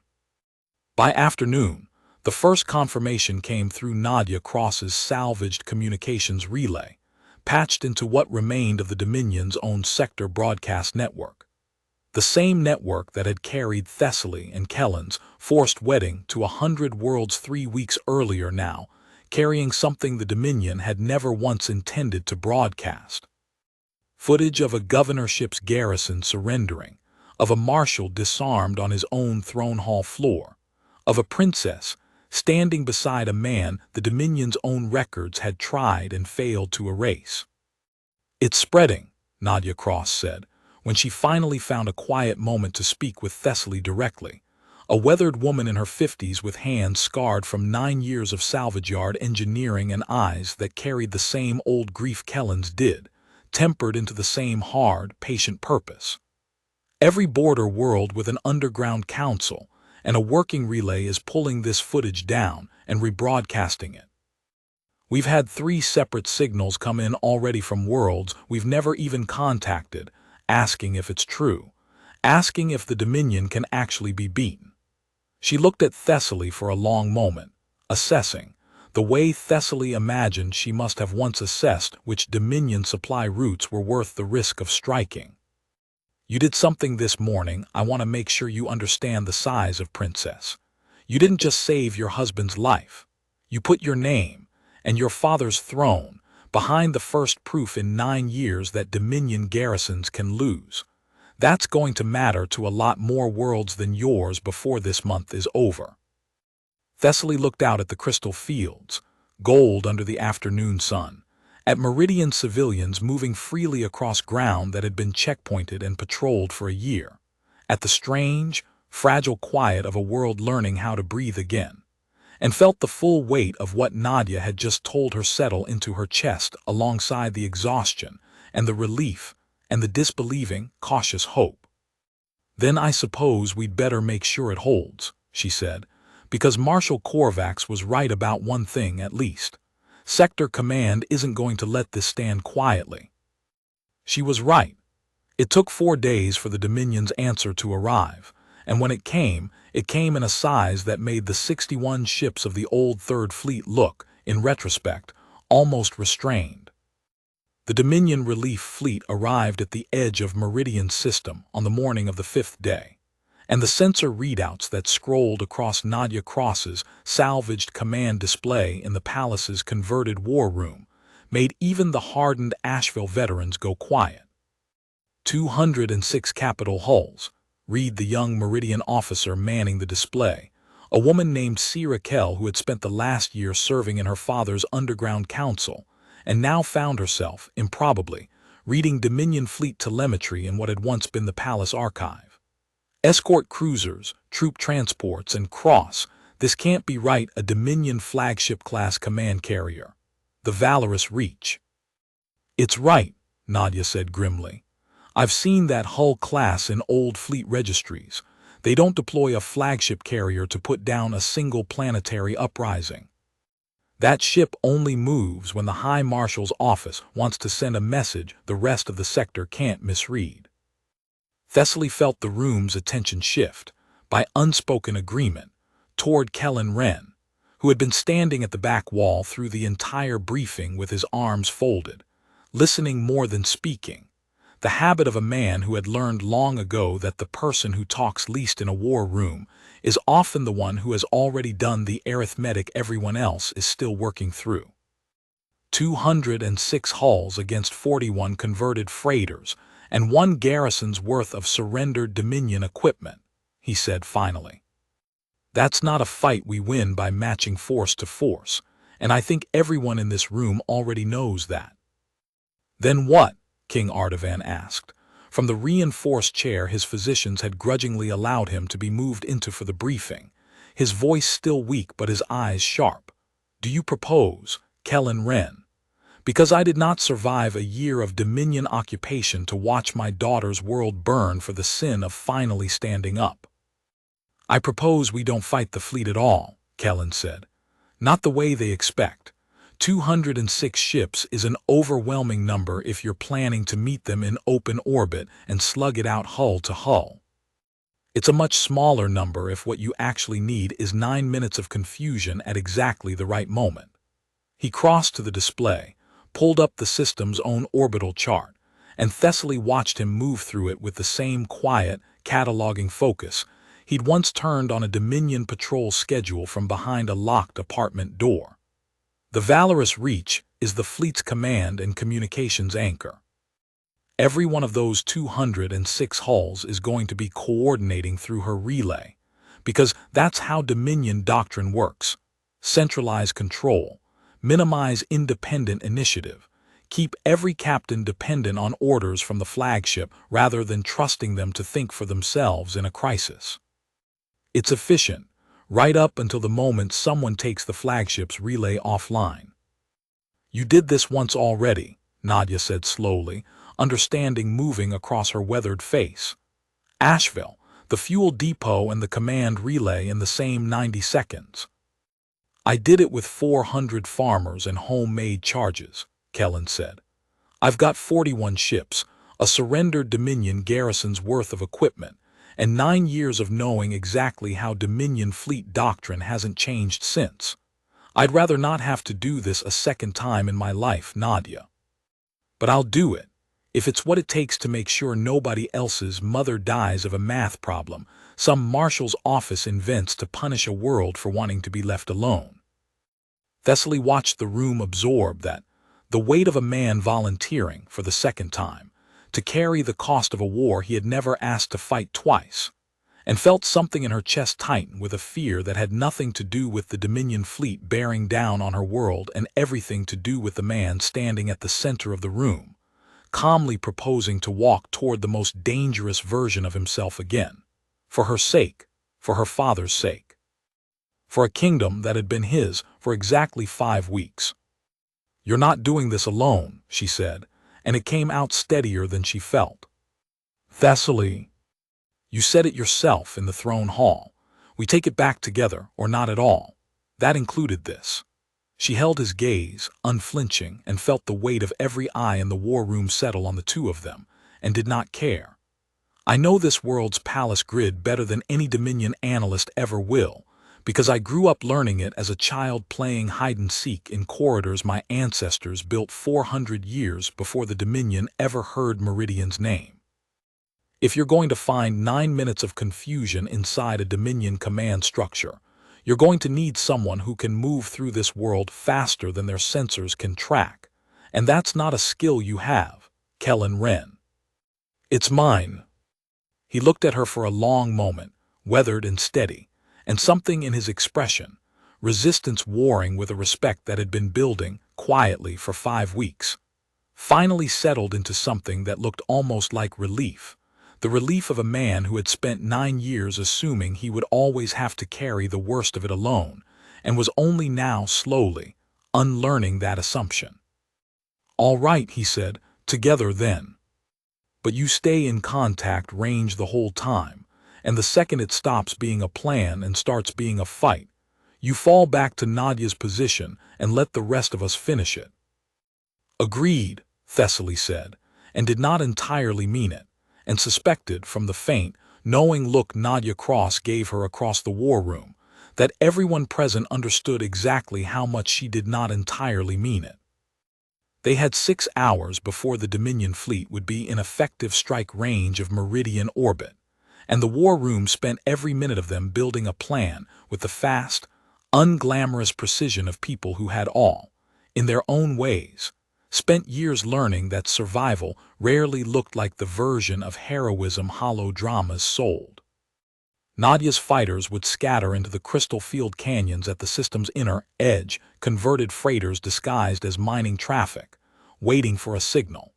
The surrendered Dominion garrison equipment, batteries, interceptors, the palace's own defensive grid, would be quietly repositioned by Meridian crews under Sierra Kell's direction, presenting exactly the picture of a disorganized, undermanned defense that Dominion doctrine would expect from a single rebellious governorship. And at the center of it, Thessaly and Kellen would take a 2-person infiltration route through the palace's old service tunnels, the same corridors a young princess had once mapped as a game, decades before she ever imagined needing them to save her world, toward the one relay station still transmitting live telemetry that the incoming flagship's own systems would trust without question. The governorship's own official Dominion communications tower, still standing, still broadcasting, still carrying Korvax's old authorization codes. If we can feed the valorous reaches arriving sensor suite 1 clean, convincing burst of false telemetry at the exact moment they drop out of transit and start calculating their approach, Kellen explained, tracing the tower's location on the display, we buy 9 minutes where their command carrier believes it's flying into a weaker, more scattered defense than what's actually waiting for it. 9 minutes is enough time for Nadia's fighters to get inside their formations blind spread before the flagship's sensors correct. 9 minutes is what killed 61 ships once already. I don't intend to need more than that a second time. And if it takes longer, Artavan asked. If they correct faster than you expect. Kellen was quiet for a moment, and when he answered, it was without performance, without false confidence, simply the flat truth of a man who had learned long ago not to promise more than he could deliver. Then a lot of people are going to die today who don't deserve to. Your Majesty, myself very possibly among them. I won't lie to this room and tell you there's no cost on the table. There always is. I'm telling you it's the smallest cost I know how to build into this fight, and I've spent 9 years getting good at building fights with the smallest cost I can manage. He looked around the room, at Nadia's weathered, unflinching face, at Sir Kel's tense concentration, at the old king's steady, exhausted resolve, and finally at Thessaly, standing beside him with her chin lifted and her fear carefully folded away where it would not slow her down. I'd rather fight this with all of you than watch any of you fight it without me. That's the only certainty I can offer this morning. No one in the war room argued with that. There was nothing left to argue. There was only the work of the next 6 hours, and then the fleet, and then whatever the fight itself decided to cost them. The service tunnels beneath Meridian's palace had not seen foot traffic in years.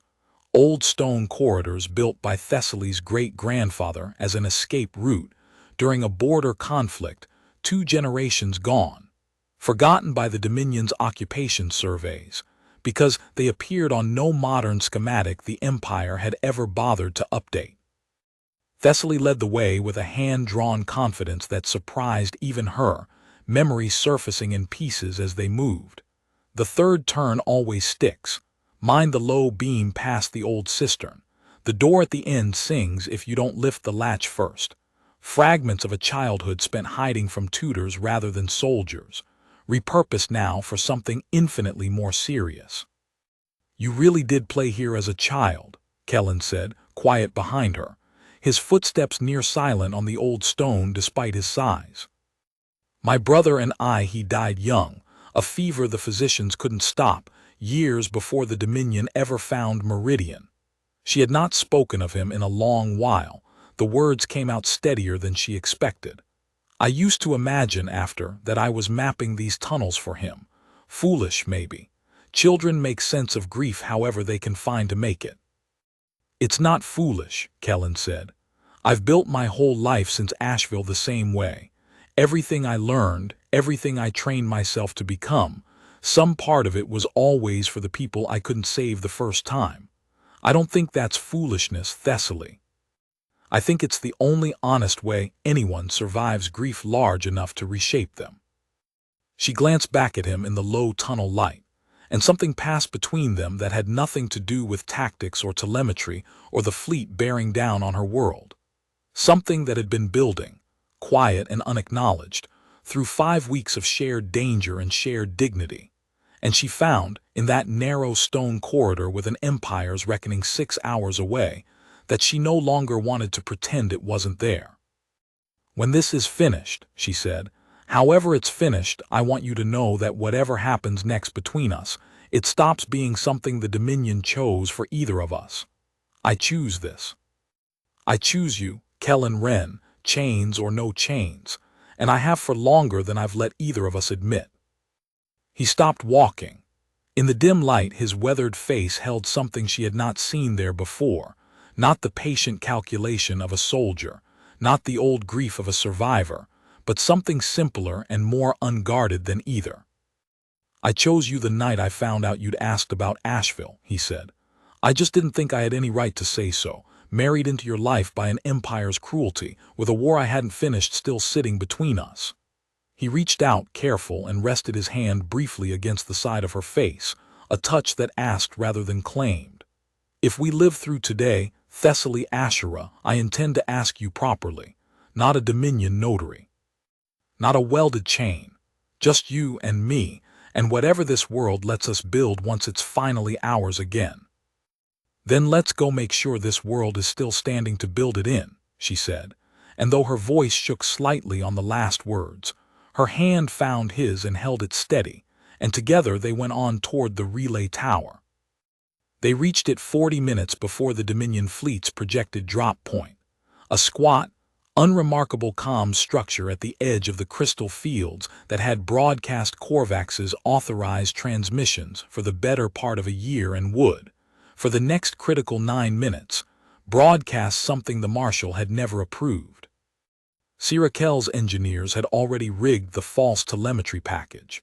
All that remained was the timing, and the timing belonged entirely to the moment the Valorous Reach dropped out of transit space and began pulling live sensor data from every source in range, including, if the plan held, a governorship's own official relay tower still transmitting under a dead man's authorization codes.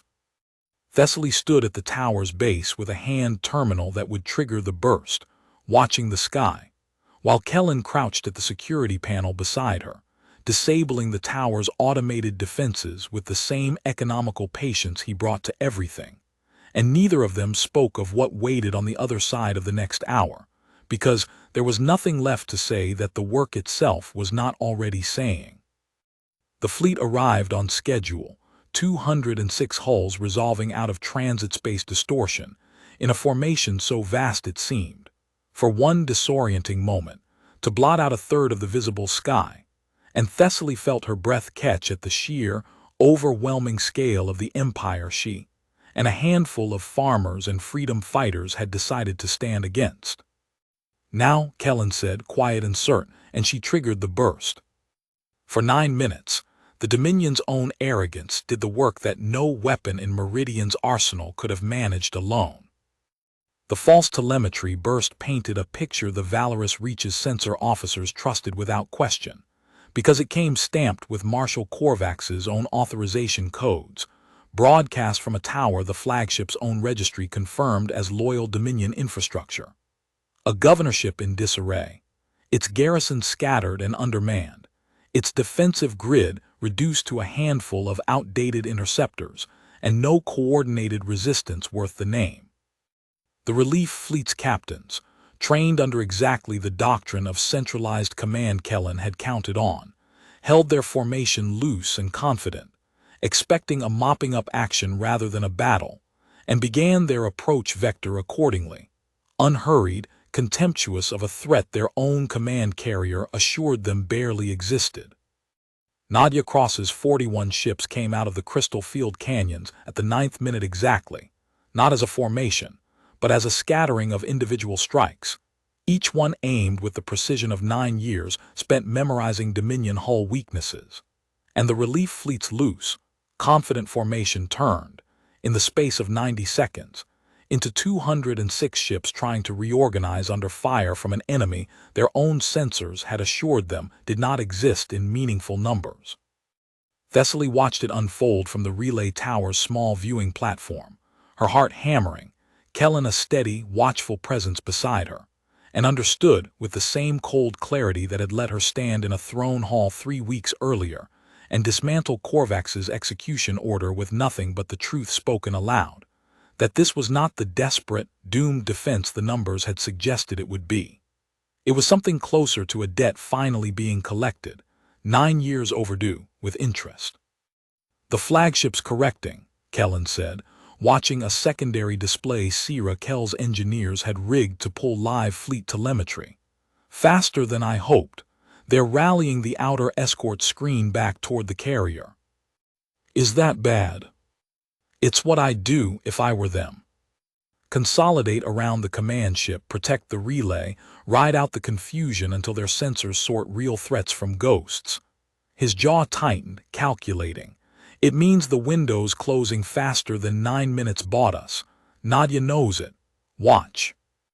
On the display, the scattered strikes of Nadia's freighters began, with sudden coordinated precision, to converge, not on the fleet's outer escort, which was already rallying to intercept them, but on a single narrow gap in the reforming formation, a corridor of space the Valorous Reach's own defensive doctrine had left thin in its haste to protect the command carrier's most vulnerable systems. They're going for the flagship directly, Thessaly said. They're going for the same thing I went for at Asheville, Kellen said, not the fleet. The nervous system.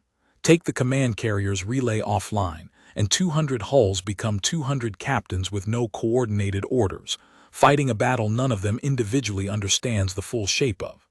He was quiet for a moment, watching, and Thessaly saw something pass across his weathered face that was not quite pride and not quite grief, but held pieces of both.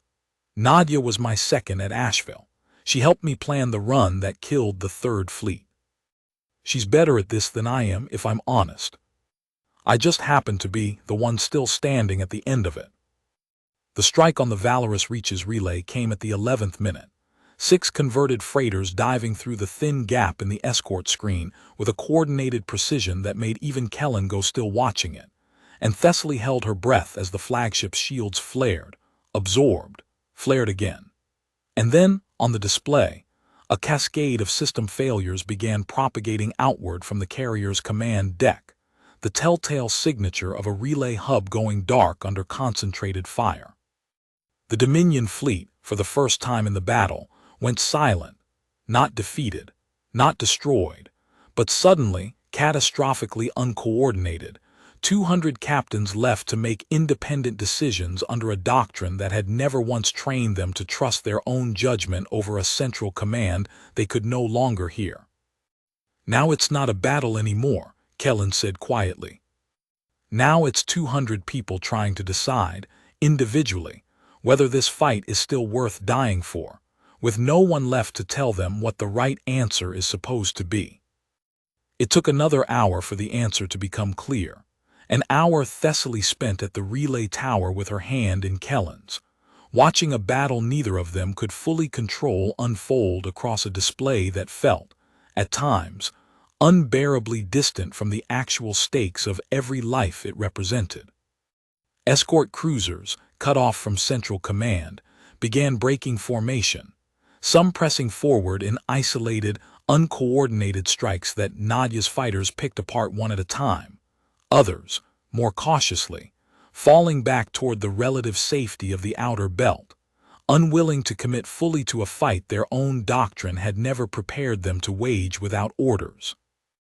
The Valorous Reach itself, crippled but not destroyed, its relay dark and its command deck fighting fires of its own making, began, with visible reluctance, to withdraw, not a rout, not yet, but the first hesitant step of an empire's flagship deciding that the cost of continuing to press this particular fight had exceeded whatever the High Marshal's office had calculated when it authorized the deployment. "They're pulling back," Sirakel reported, her voice tight with disbelief over the relay channel. Cross, Ren, the flagships breaking off, escort screens following. They're retreating to transit range. Nadia Cross's voice came through a moment later, rough with exhaustion and something that might cautiously have been triumph. "We held. Ren, do you hear me? We held. 206 hulls and we held." Kellen closed his eyes for a moment, and Thessaly, watching him, understood that he was not celebrating so much as setting down. Finally, after 9 years, a weight he had carried alone since the last time he had watched a Dominion fleet break and run from a world he loved. "We held," he agreed, quiet, and opened his eyes, and looked at Thessaly with an expression that held all the exhaustion and relief and fierce, unguarded tenderness of a man who had just fought, for the second time in his life, to keep a world from being taken from him, and won. "It's not over," he said. "Sector Command will send more. Word of this will reach the High Marshal's office within days, and empires like the Dominion don't survive 400 years of conquest by accepting a single loss quietly." "I know," Thessaly said, "but Meridian is still standing, my father is still alive, and you're still here." She reached up, and this time it was her hand that found the side of his weathered, war-worn face. "Whatever comes next, we'll meet it the way we met this. Together."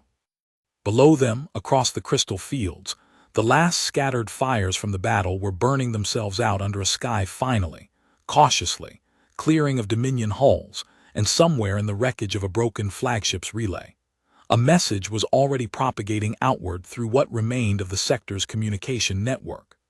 The same network that had once carried a forced wedding as a punishment now carrying instead proof that the Dominion's strongest instrument of control could bleed, could break, could be made to retreat by a handful of farmers and one patient, weathered man who had spent 9 years waiting for exactly this chance to make it count. The days that followed Meridian's first victory did not bring peace, but they brought something Thessaly had not felt in over a year, momentum that belonged to her people rather than to the Dominion. Nadia Cross's improvised broadcast, patched through the wreckage of the valorous Reach's own communications architecture, reached further than any of them had dared hope. Within 72 hours, 3 border worlds Thessaly had never had cause to think about: Corvin's Rest, the mining collective of Tessith Vale, a small agricultural moon called Oran's Hollow, began transmitting their own defiant footage back through the same fractured network. Garrison uniforms discarded in town squares, Dominion administrators placed under civilian guard, local militias reforming under flags that had not flown openly in years. None of them had the numbers Meridian had assembled. None of them needed to. What they had was proof, freshly broadcast, undeniable, that the empire holding them could be made to bleed, and that was enough to turn 100 years of quiet resentment into open, coordinated defiance. "It's not going to stop with a few border worlds," Kellen said, standing at the war room display a week after the battle, watching new uprising reports scroll in faster than Sierra Kell's team could verify them. "The Dominion's entire model of control depends on every conquered world believing resistance is pointless. We just spent one morning proving it isn't. That kind of proof doesn't stay contained. It spreads because people were already waiting for permission to believe it." "How does the Dominion respond to something like that?" Artavan asked. The old king had regained enough strength in the past week to sit upright without visible strain, color slowly returning to skin that had been ashen for months, and Thessaly found herself grateful, every single day, for the sight of it. "Badly at first," Kellen said. "Overreaction. A show of force somewhere they think will make the clearest example. Probably here, if I'm honest, because Meridian is where the proof originated, and empires like the Dominion have never been subtle about where they send their anger." He looked at the display, at the scattered points of light representing new resistance across a dozen systems. "But eventually, if enough worlds hold, if the uprisings don't get crushed one at a time before they can support each other, the Dominion runs out of fleet before the galaxy runs out of worlds willing to fight for themselves. That's the arithmetic that actually matters here, not whether we can beat every ship they have. Whether they can afford to keep sending ships at all, once holding on to what they've conquered costs more than it's worth to the people paying for it back at the Dominion core." The Dominion's answer, when it came 3 weeks later, arrived not as a fleet but as a formal transmission, routed through every remaining loyal relay in the sector, addressed personally to the usurper princess of Meridian Reach and the war criminal designated Kellen Wren. High Marshal Cassian Voth's face filled the war room's main display. An old man, silver-haired, his Dominion uniform immaculate in a way that spoke of a career spent far from any battlefield, his eyes carrying the particular cold contempt of someone who had never once had to answer for the cost of his own decisions. "You have caused this sector considerable inconvenience," Voth said, without preamble, "and inspired a great deal of foolishness among worlds that would do well to remember exactly how this galaxy has been ordered for 400 years. I am prepared to be generous. Surrender the human-designated Kellen Wren for lawful execution. Dissolve whatever alliance you imagine you've assembled among these border rebellions, and Meridian Reach will be permitted to retain its throne under standard Dominion administration, a return to the arrangement that existed before this unfortunate episode began." A pause, deliberate, threatening. "Refuse, and I will bring the full weight of the Dominion core fleet to this system myself. 400 hulls, Princess Ashura. Enough to erase every border world that has taken encouragement from your example, and to ensure that no future generation ever mistakes what happened here for anything other than a very brief, very costly mistake." The transmission ended, and the war room sat in heavy silence for a long moment before King Artavan spoke. 400 hulls, he said quietly. "We held against 206 by the narrowest of margins, and paid for it in lives we're still counting. We're not going to fight 400 hulls with 41 freighters and a recovering garrison," Kellen agreed. Not here. Not alone. He looked around the war room at Nadia, at Sirakel, at the king, and finally at Thessaly, and something in his weathered face had settled, over the past 3 weeks, into a steadiness that no longer looked like a man carrying a war by himself. But we're not alone anymore. That's what Voth's transmission actually tells us if you listen past the threat. He's not talking to Meridian. He's talking to every border world that's risen up in the last month, trying to frighten them all back into line with one broadcast. Because he knows exactly what Nadia knew when she built that dead man's switch 9 years ago, that the Dominion's real vulnerability was never its fleet size. It's the fact that it has spent 400 years ruling through fear, and fear only works as long as no one tests whether it's still true. So what do, Thessaly asked, when he tests it back? We answer honestly, Kellen said, in front of every world listening, and we make sure that when his 400 hulls arrive, they're not arriving to erase one defiant princess and her husband. They're arriving to find out exactly how many worlds already decided weeks ago that they weren't willing to go back to being afraid. They recorded the answer that same night, in the throne hall where the wedding had once been staged as a humiliation, with Sirakel's team rigging the same broadcast architecture the Dominion had used to shame them into something they could use to answer back. Thessaly stood at the center of the hall, her father seated with quiet dignity to one side, Kellen at her other, and she did not wear the ceremonial chains this time, only the plain, undyed formal dress of a Meridian princess speaking for her own throne, and when the recording began, she did not address High Marshal Voth at all. To every world that has looked at what happened here and wondered whether it was real, she said, her voice steady, carrying the same trained precision that had once dismantled Korvax's execution order in this same hall. It was real.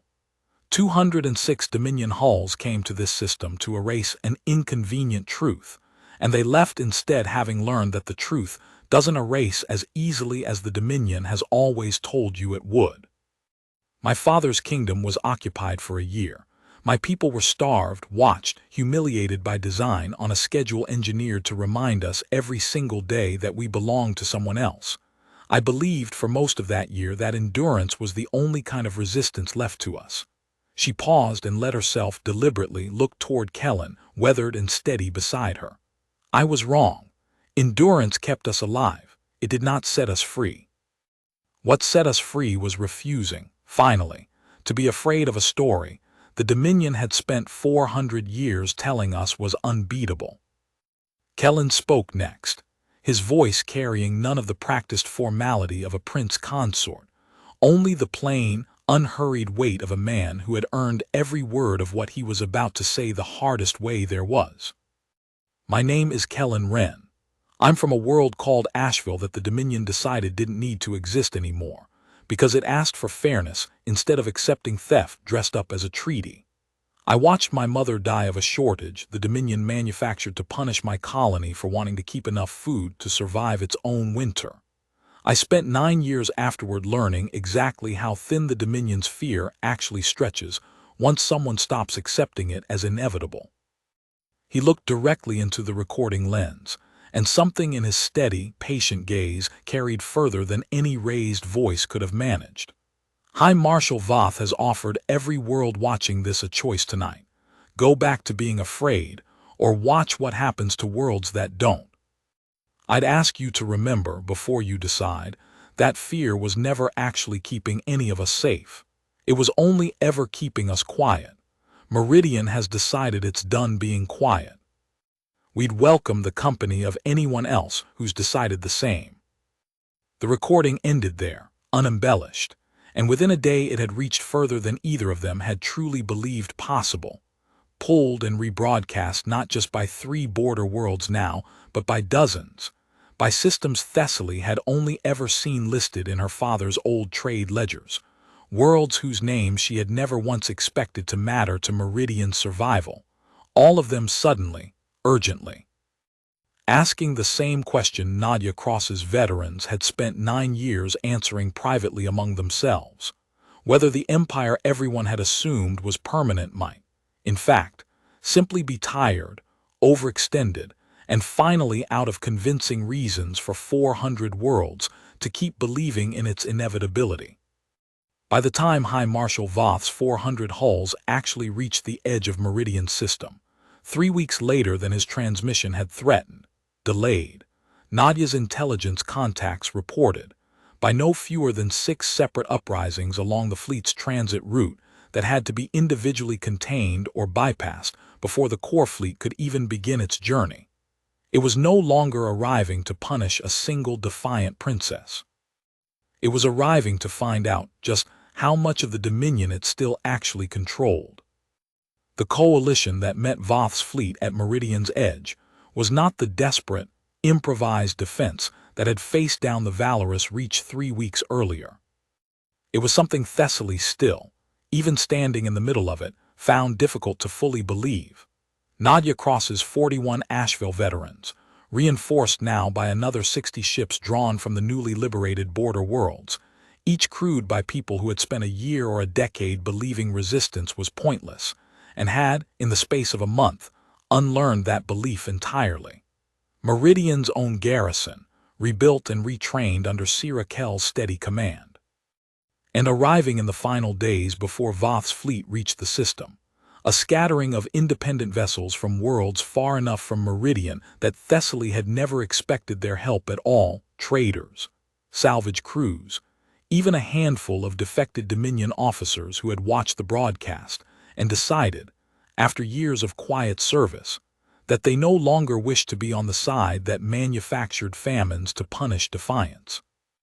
It was not, by any reasonable military calculation, an equal match for 400 Dominion Core fleet hulls, but Kellen had said it plainly in the last war room briefing before the fleet's arrival, and Thessaly had carried the words with her ever since.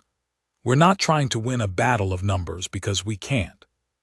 We're trying to make sure that when Voth's fleet arrives, every captain in it has to look at what's waiting for them and ask themselves, honestly, whether they still believe the empire they're fighting for is worth dying to preserve. That question is worth more to us than another 100 ships would be. Voth's fleet dropped out of transit space at the edge of Meridian's system on a cold, clear morning, 400 hulls arrayed in the precise, overwhelming formation of an empire that had never once, in 400 years, needed to consider the possibility of losing. And for a long, breathless moment, Thessaly watched the display in the war room and felt every hard-won confidence of the past month threaten to buckle under the sheer, indifferent scale of it. Then the High Marshal's own flagship opened a channel, and Cassian Voth's face filled the display once more, and Thessaly saw immediately that something in his cold composure had already begun to fray. "I offered you generous terms," Voth said, and his voice, this time, carried an edge that had not been there in his first transmission, the edge of a man who had spent 3 weeks watching his own authority erode faster than he could contain it, arriving at last to a fight he had clearly hoped would never need to happen at all. "You chose this instead. Whatever coalition you've assembled, Princess Ashura, I want you to understand precisely what 400 hulls of the Dominion Core fleet represent before you commit whatever remains of your people's lives to defending an idea." "I understand exactly what it represents," Thessaly said, stepping forward and found, standing in front of that overwhelming display with Kellen steady at her side, and her father watching from his chair with quiet, fierce pride, that she was no longer the frightened bride who had stood chained in this same hall 2 months earlier. It represents an empire that has spent 400 years mistaking silence for consent, High Marshal, and has just spent the last month discovering how many worlds were only ever silent because they hadn't yet found a reason to believe silence could be broken. She held his gaze, unflinching. "You didn't come here with 400 hulls because you're confident, Marshal Voth. You came here because you're afraid that if Meridian is allowed to stand, every other world watching will finally understand that the Dominion's strength was always more story than substance. I'd ask you to consider, before this begins, whether that fear is a reason to kill more people today, or a reason to finally ask whether 400 years of conquest was ever actually worth defending in the first place. Voth's composure cracked further, visible even across the transmission's distance. "Sentiment," he said, "will not stop 400 hulls, Princess." "No," Kellen said, stepping into frame beside her, his voice carrying the same flat, unhurried certainty that had once dropped a corporal in 2 seconds and a governorship's execution order in one throne hall speech. "But arithmetic might, High Marshal. You've brought 400 ships to crush one system's defiance. I'd like you to consider, before you commit them, exactly how many of your captains still believe in the empire you're asking them to die defending, now that every one of them has watched the same broadcast the rest of the galaxy has. Fear kept your fleet loyal for 400 years. We've spent the last month proving fear doesn't hold the way it used to. I'd suggest you find out how much of your command structure is still standing on fear alone, before you order the first shot fired." For a long, suspended moment, the channel carried nothing but silence. Voth's cold, aging face frozen on the display, and Thessaly understood, watching it, that Kellen's words had not been a bluff or a rhetorical flourish. They had been an invitation, deliberate, precise, aimed not at the High Marshal at all, but at every captain across 400 ships who was, in that same silent moment, listening to their supreme commander be challenged in front of the entire sector and quietly, privately, deciding what they actually believed. The first sign that the invitation had landed came not from Meridian's coalition at all, but from within Voth's own formation. A single Dominion cruiser, deep in the fleet's third wing, breaking formation without authorization and transmitting, on an open channel that every ship in the system could hear. A message that made Voth's expression shift from fraying composure into something close to genuine alarm. "This is Captain Reese Ondel, DCS Meridian's Vigil," the voice said, and Thessaly registered with a jolt that the Dominion had named one of its own cruisers after the very world it had come to crush, an irony she suspected the captain speaking had not missed either. "I've served the Dominion Core Fleet for 18 years. I watched the broadcast from this system a month ago. I've watched 6 more since, from 6 other worlds. I am not prepared to fire on a system defending itself against the same treatment that killed a colony called Asheville 9 years ago, and was never once acknowledged, investigated, or answered for by the empire I swore my service to. Effective immediately, the Meridian's Vigil is withdrawing from this engagement. Any crew who wishes to remain in Dominion service is free to transfer to another vessel. The rest of us are done." The Meridian's Vigil peeled away from the fleet's formation in full view of every ship in the system, and in the ringing silence that followed, Thessaly watched, disbelieving, as a second cruiser broke formation, and then a third, not joining the coalition outright, not yet, but simply withdrawing, refusing, individually, ship by ship, to be the one who fired the first shot in a battle their own captains no longer believed their empire deserved to win. Voth's composure finally broke entirely. "Return to formation," he snapped, into a fleet-wide channel that was, Thessaly realized, no longer carrying the absolute authority it had held even an hour earlier. "That is a direct order from the High Marshal's office. Return to formation immediately, or face court-martial upon return to Dominion Core." "With respect, High Marshal," came another voice, older, carrying the weathered calm of a captain near the end of a long career.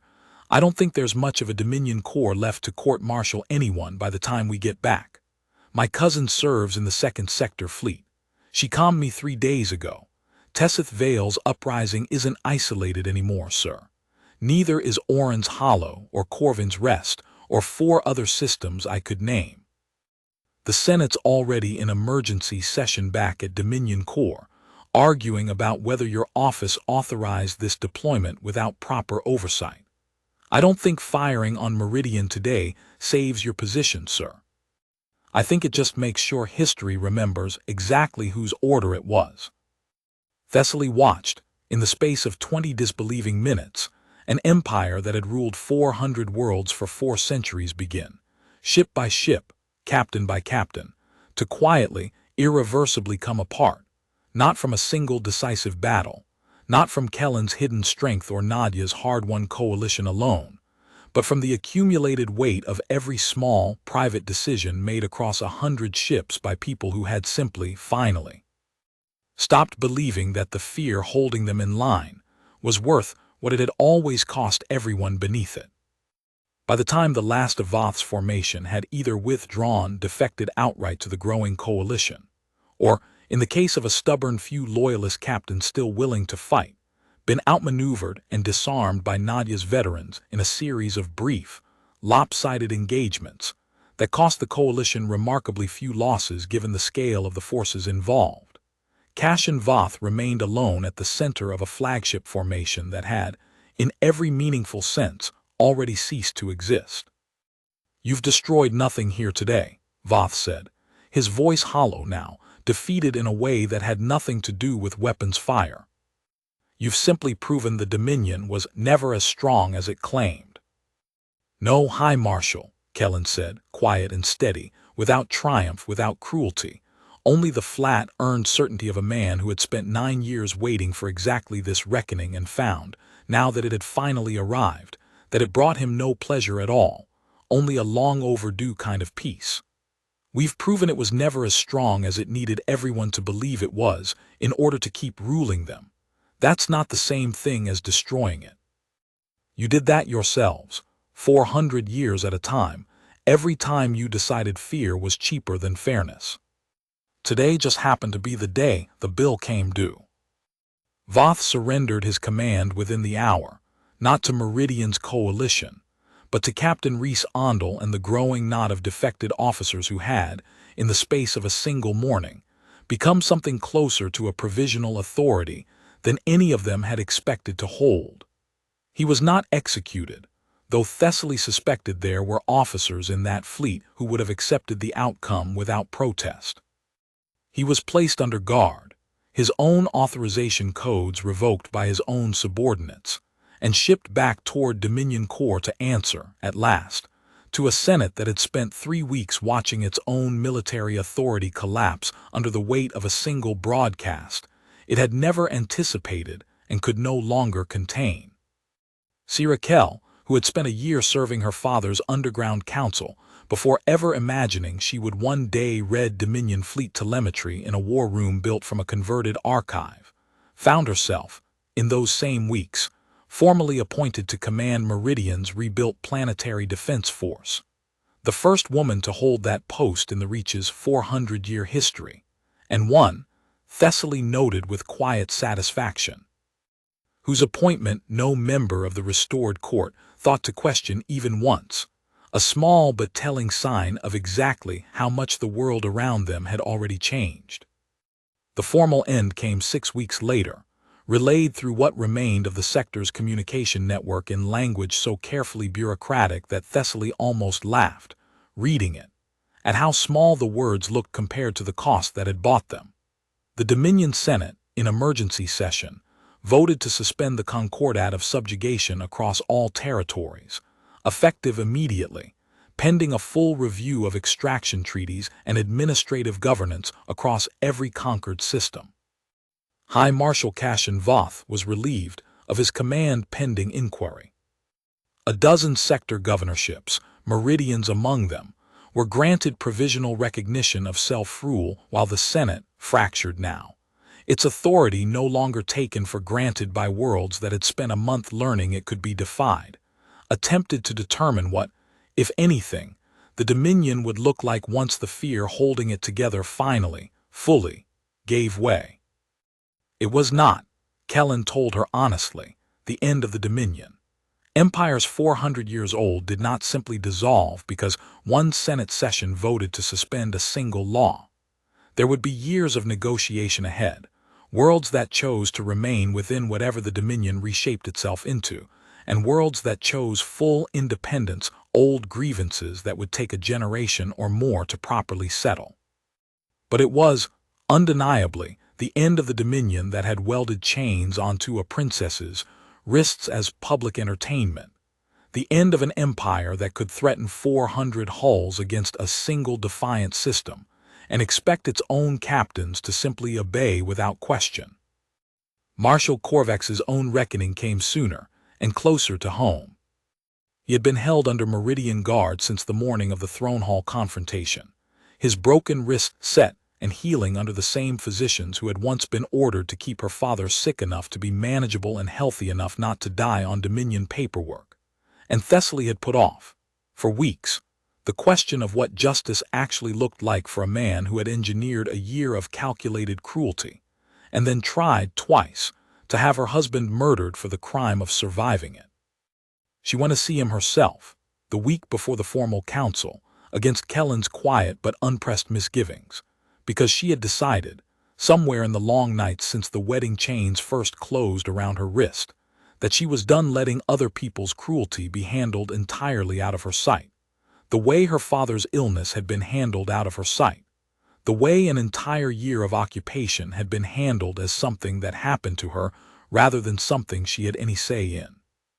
Korvax looked smaller in the holding cell than he had in the throne hall, stripped of his silver Dominion coat, his ruined wrist still bound in a medical brace, and something in his face when he saw her had shifted from the theatrical menace of a man staging a punishment into the flatter, more exhausted look of a man who had run every calculation he knew how to run and found none of them led anywhere he wanted to go.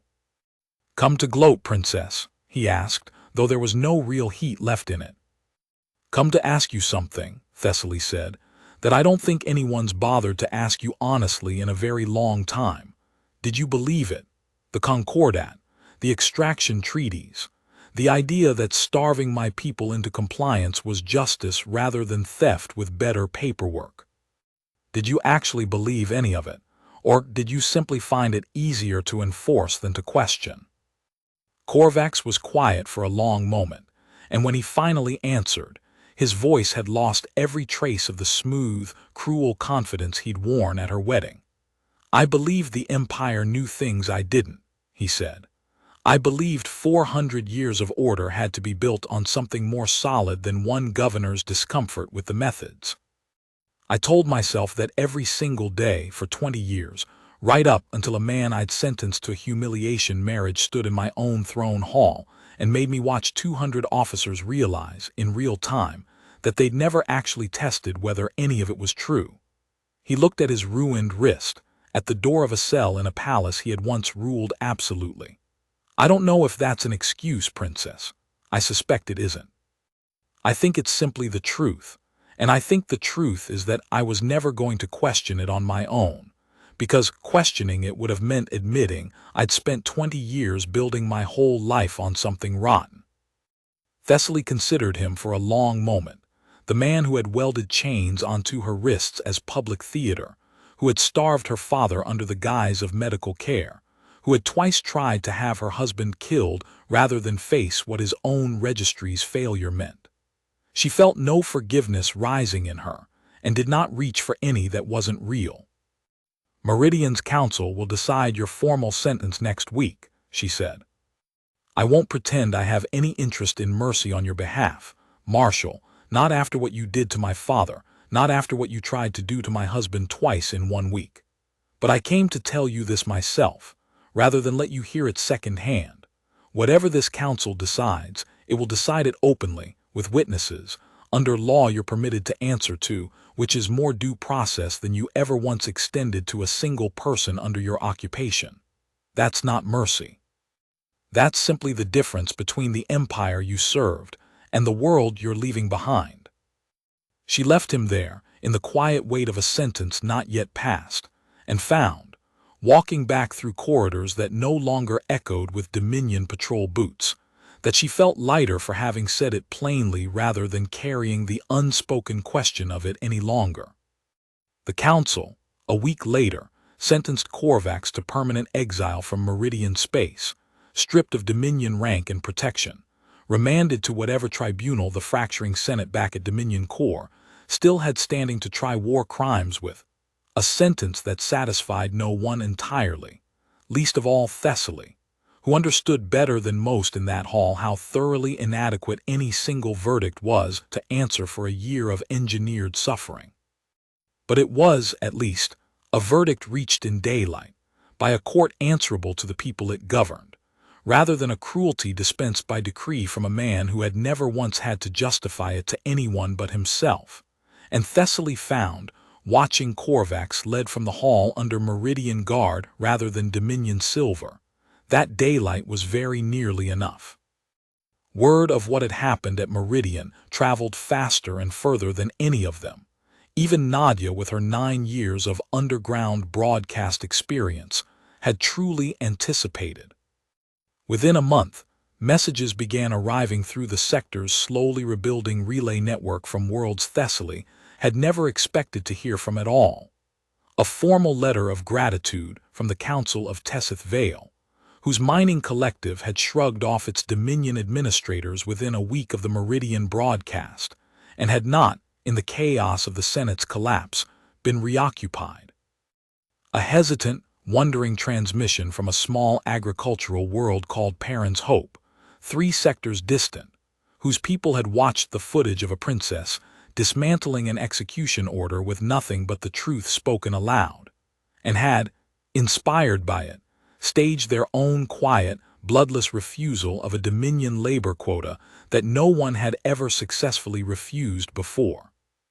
"They keep calling it a movement," Sirakel said, one afternoon in the war room that had slowly, over the months, become simply a council chamber again, sorting through the growing stack of transmissions with the same careful diligence she'd once applied to fleet telemetry. "Not a rebellion, a movement, like it's something that's still happening, still spreading, rather than something that finished the day Voth's fleet withdrew." "It hasn't finished," Kellen said, reading over her shoulder. "I don't think it's going to for a long while yet. Empires don't fall in a single afternoon, whatever the histories eventually decide to say about this one. They fall in pieces over years, one governorship at a time, as more and more people decide the fear isn't worth what it costs them anymore. We just happen to be standing at the place it started cracking loud enough for the rest of the galaxy to hear it." Thessaly found in the weeks that followed that she understood the shape of that better than most, because she had lived the smaller version of it first. A year of careful, private defiance long before the fleet ever arrived. 100 small refusals that had never made a broadcast, never toppled a marshal, never once felt, in the moment, like anything more than simple survival.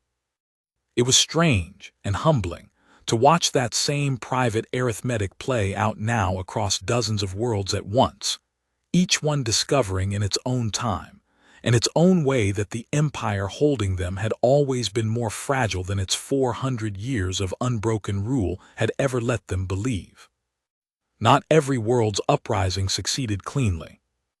Word came, 3 months after Voth's withdrawal, of a border system called Aldwin's Reach, where a loyalist governor, more ruthless and better prepared than Corvax had ever been, crushed an early uprising with a brutality that made Thessaly's stomach turn reading the reports.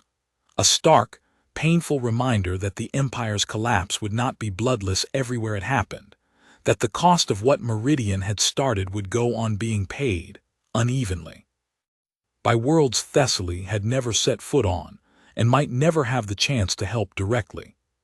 She grieved for Aldwin's Reach the way she suspected she would grieve for every hard loss the coming years still held, and she did not let that grief talk her into believing the fight itself had been a mistake, because Kellen had taught her, without ever quite saying it in those words, that grief and purpose were not opposites. They were, more often than not, the same weight carried 2 different ways. "We can't fix all of it," she said to him one evening, reading the Aldwin's Reach reports together in the quiet of what was, by then, simply their own private study rather than a shared apartment behind a Dominion key code. "However much this spreads, however many worlds find their own version of what we found, there will always be another Aldwin's Reach, another governor cruel and careful enough to hold on a little longer than the rest." "Probably," Kellen agreed, quiet and honest, because she had learned by then that he never once offered her false comfort simply to ease a hard moment. But Asheville taught me something I didn't fully understand until I watched it happen a second time here, at a scale I never imagined I'd live to see. You don't have to fix all of it to make the fixing possible. You just have to prove once, clearly enough that no one can argue it away, that it can be done at all. Everything after that belongs to the people who finally believe they're allowed to try. He set the report down and took her hand instead, weathered fingers folding gently around hers. Meridian did that. You did that, Thessaly, the day you stood in a throne hall and refused to let a marshal execute me quietly before anyone had time to ask why. Whatever the rest of the galaxy does with that proof now belongs to them. We did our part. We're allowed, I think, to also simply be happy in whatever peace this world manages to hold onto, without carrying every world's unfinished fight on our own shoulders forever. It was, she thought, one of the harder lessons of the whole long ordeal, harder in some ways than the fear had been, or the grief, or even the battle itself. Learning that dignity did not require carrying every cost alone. That healing, offered and accepted, was not a betrayal of everyone still fighting. That she was allowed, after a year of occupation and 2 months of war, to simply stand on a balcony at sunset with a man who loved her, and let herself feel, without guilt, the plain, uncomplicated relief of being safe. You crushed it, Thessaly said to him, one quiet evening 2 weeks after Voth's surrender, standing on the palace balcony overlooking crystal fields that burned gold and untroubled under a sunset that no longer carried the shadow of Dominion patrol craft. Everyone's already saying it, across every world that's picked up the broadcasts. The man who crushed the galaxy's strongest empire.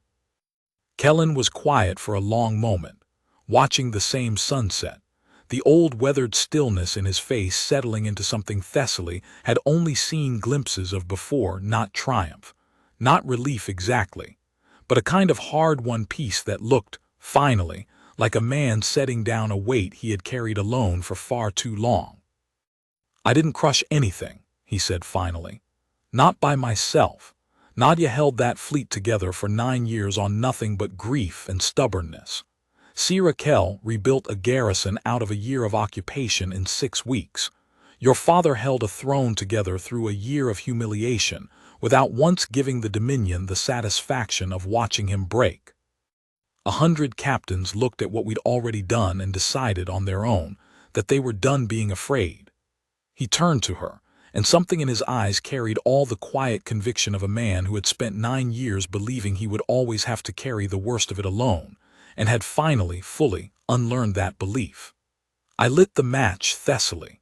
I won't pretend I didn't, or that it didn't cost exactly what I always knew it would cost, the day I chose to stop hiding. But an empire that size doesn't fall to one match. It falls because it spent 400 years building itself out of dry wood, and every single person who finally decided they were done being afraid was the one who actually let it burn. She stepped closer and rested her hand against his chest, feeling the steady, unhurried rhythm of a heart that had carried a war for 9 years and had finally, at long last, found something worth setting it down for. My father wants to hold a formal council next month, she said. Meridian's throne, restored fully, no Dominion oversight, no extraction treaty. He's already drafting the charter. He wants Asheville's survivors recognized as a sovereign people in exile, with full standing to negotiate their own future. A homeworld, if they want one, or full citizenship on any world willing to have them. He says it's the least Meridian owes the man who gave his world's grief a purpose it was never allowed to have before. That's generous, Kellen said quietly, more generous than I expected from anyone. He's not doing it for you, Thessaly said, and found herself smiling, the first easy, unguarded smile she'd allowed herself in longer than she could remember. He's doing it because I asked him to, and because he's finally figured out that the man who married me in chains turned out to be the best thing that ever happened to this family, whether the Dominion intended it or not. The formal council convened 3 weeks later in the same throne hall that had witnessed both a forced wedding and an empire's first unraveling, and Thessaly stood beside her father's restored throne, watching Meridian's assembled nobility. The same court that had once looked past a human conscript as though he were furniture, rise, one house at a time, to formally acknowledge the debt their world owed him. It was Lord Fane Casseller, the same courtier who had once made a quiet, cutting joke about the princess's unclaimed consort, within earshot of half the court during the first humiliating week of the marriage, who stood first, and Thessaly watched him cross the hall's marble floor toward Kellen with visible, unhurried deliberation, and felt her breath catch, uncertain what to expect.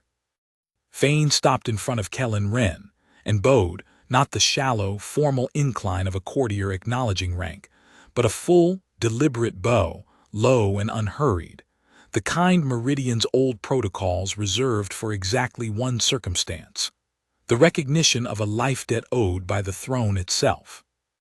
"I mocked you," Fane said, quiet enough that it carried only to the nearest rows, though every eye in the hall was fixed on the two of them. "I called you unclaimed stock within your own hearing, and I did it because I believed a man handed to us as a punishment could not possibly be worth more consideration than that. I was wrong in every particular that mattered. Meridian owes you its throne, its freedom, and I suspect a great deal more patience than I personally extended you. I would ask your pardon for it, if you're willing to grant it." Kellen was quiet for a moment, and Thessaly watched him consider the old courtier with the same patient, unhurried attention he brought to everything, weighing not the apology's words but the man offering them. "You're not the first person to look at me and see nothing worth the trouble of a second glance, Lord Fane," he said finally. "I've had a long time to get used to it, and a longer time to learn that most people who do it aren't cruel so much as they've simply never been given a reason to look twice." He extended his hand, the plain, unadorned gesture of a soldier rather than the formal grip of a nobleman, and after a heartbeat's hesitation, Fane took it. "I'd rather have your honest respect earned late than your empty flattery offered on time, my lord. Consider the pardon granted, on the condition you extend the same second look to the next person your court decides isn't worth the trouble."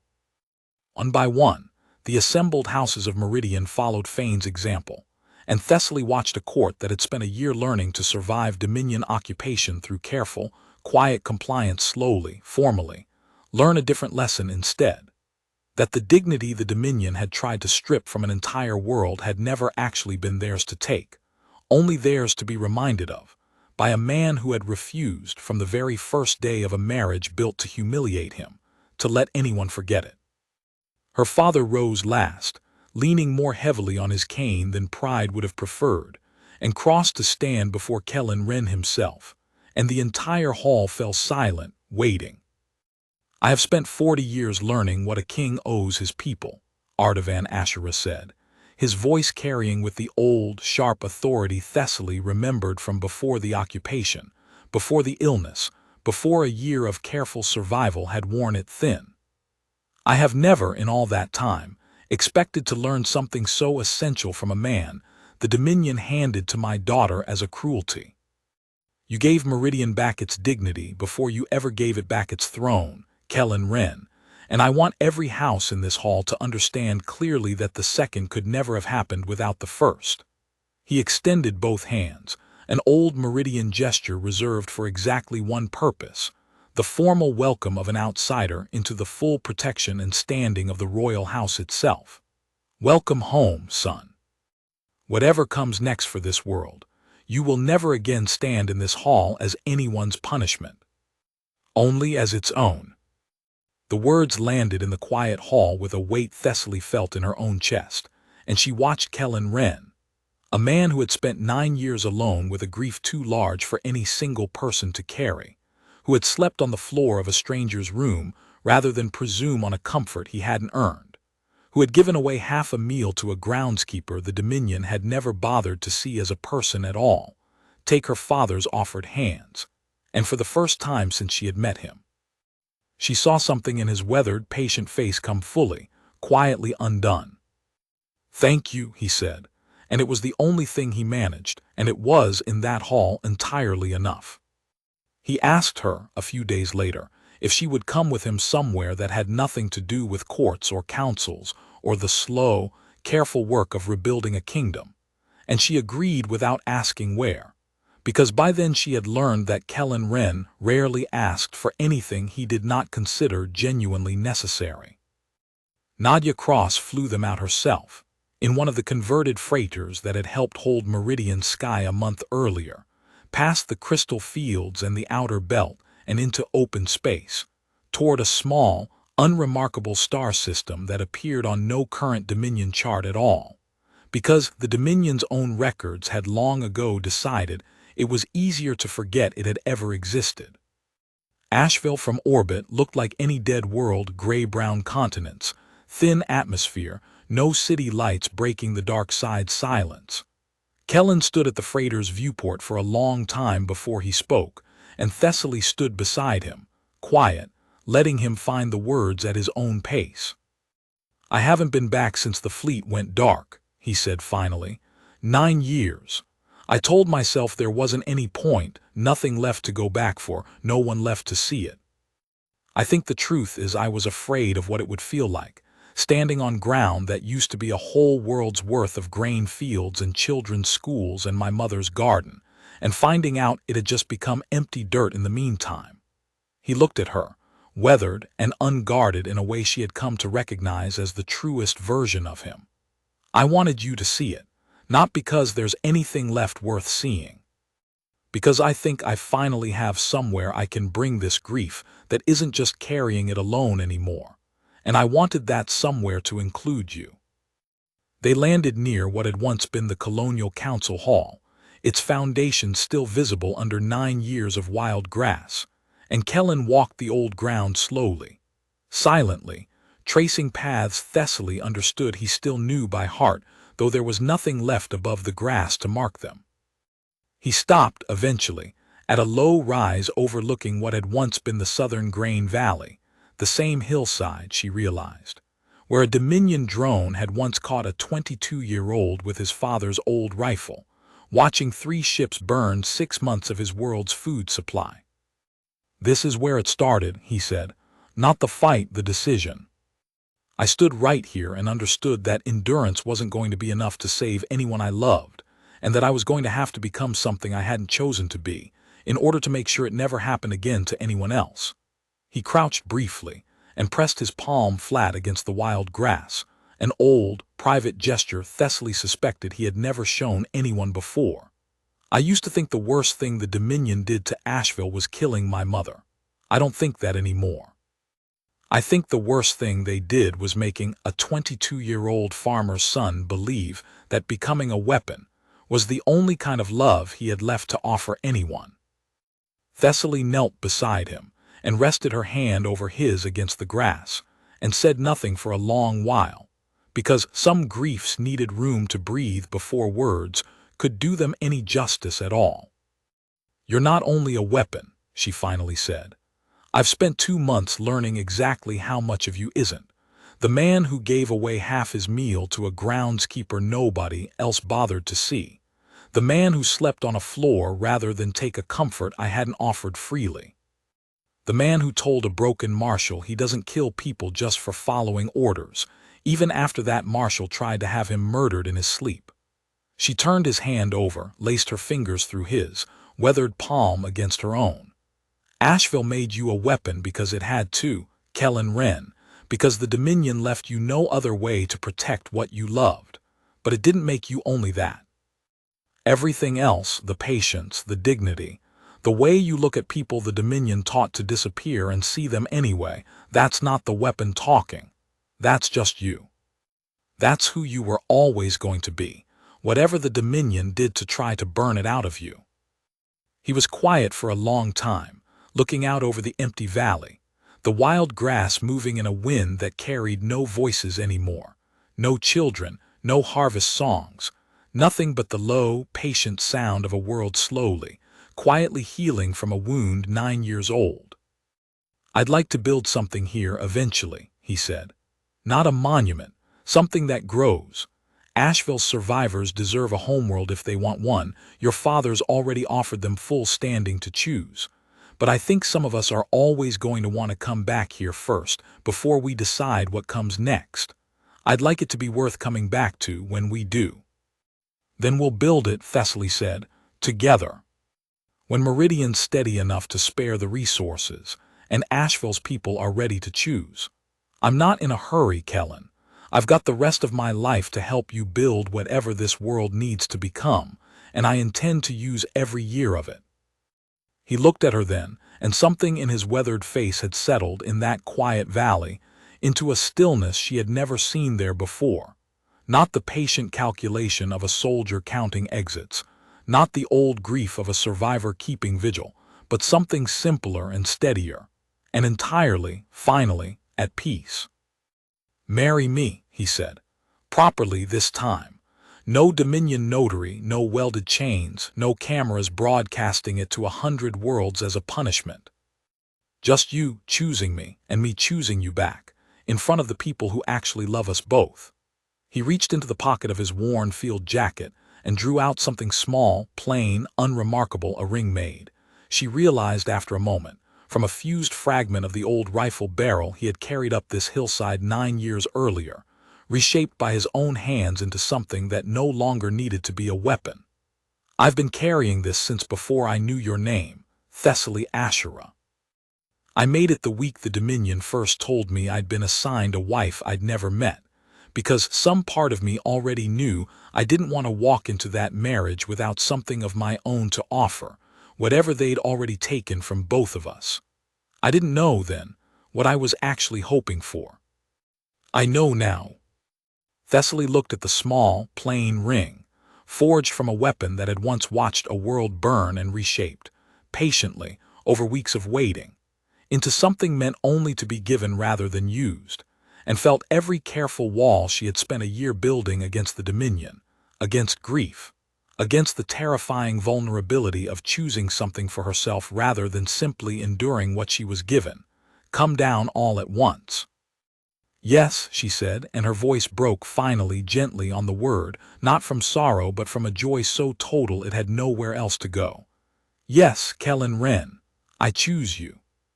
I have for longer than either of us let ourselves admit, and I intend to keep choosing you every single day for the rest of both our lives." He slid the ring onto her finger with the same careful, unhurried precision he brought to everything that mattered to him, and Thessaly Asherah, crown princess of Meridian Reach, knelt on a hillside on a dead world reborn out of grief and stubbornness and 9 patient years of waiting, and understood, with a certainty that settled into her bones like something ancient and unshakable, that she had finally found the one thing the Dominion's cruelty had never once managed to take from either of them. She had found someone who saw her completely, and chose her anyway freely, with nothing left standing between them but the truth. Yarrow Thess found her the day before the ceremony, in the palace gardens where he had tended the same beds of Meridian starflower for 30 years, through 2 kings and a Dominion occupation, and now, finally, a wedding that belonged to no one but the 2 people choosing it. He was old, older than she had fully appreciated during that first quiet act of defiance in the mess hall months earlier, his hands permanently stained with a lifetime of soil, and he set down his shears carefully when he saw her coming, the old habit of a servant unused to being approached rather than summoned. "Your Highness," he said, inclining his head, "I won't keep you. I know there's a great deal still to see to before tomorrow." "You're not keeping me from anything, Yarrow," Thessaly said, and found she meant it entirely. "I came looking for you, actually. I wanted to ask if you'd be willing to cut the starflowers for tomorrow yourself. My mother always said the ones you grow are the finest in the Reach, and I can't think of anyone I'd rather have my hands on them for this, of all days." Something moved across the old groundskeeper's weathered face, slow and disbelieving, the same expression she remembered from the mess hall the day a stranger had given him half a meal without being asked. "I'd be honored, Highness, truly." He hesitated, then added quieter, "I don't know if he remembers me. Your husband. It was a small thing that day. A plate of food. I doubt it stayed with him the way it stayed with me. He remembers, Thessaly said gently. He remembers everyone he's ever chosen to see, Yarrow. That's rather the whole of who he is. She reached out, an unplanned, unguarded gesture that would have been unthinkable from any Meridian princess a year earlier, and pressed the old man's soil-stained hand between both of hers. You gave him something that day too, though I don't think either of you realized it at the time. You let him prove, in front of an entire Dominion garrison, that dignity was still something worth offering, even when the Empire watching had spent a year trying to convince everyone it wasn't. I don't think Meridian would have found its way back to itself nearly as fast, if that first small kindness hadn't happened exactly the way it did.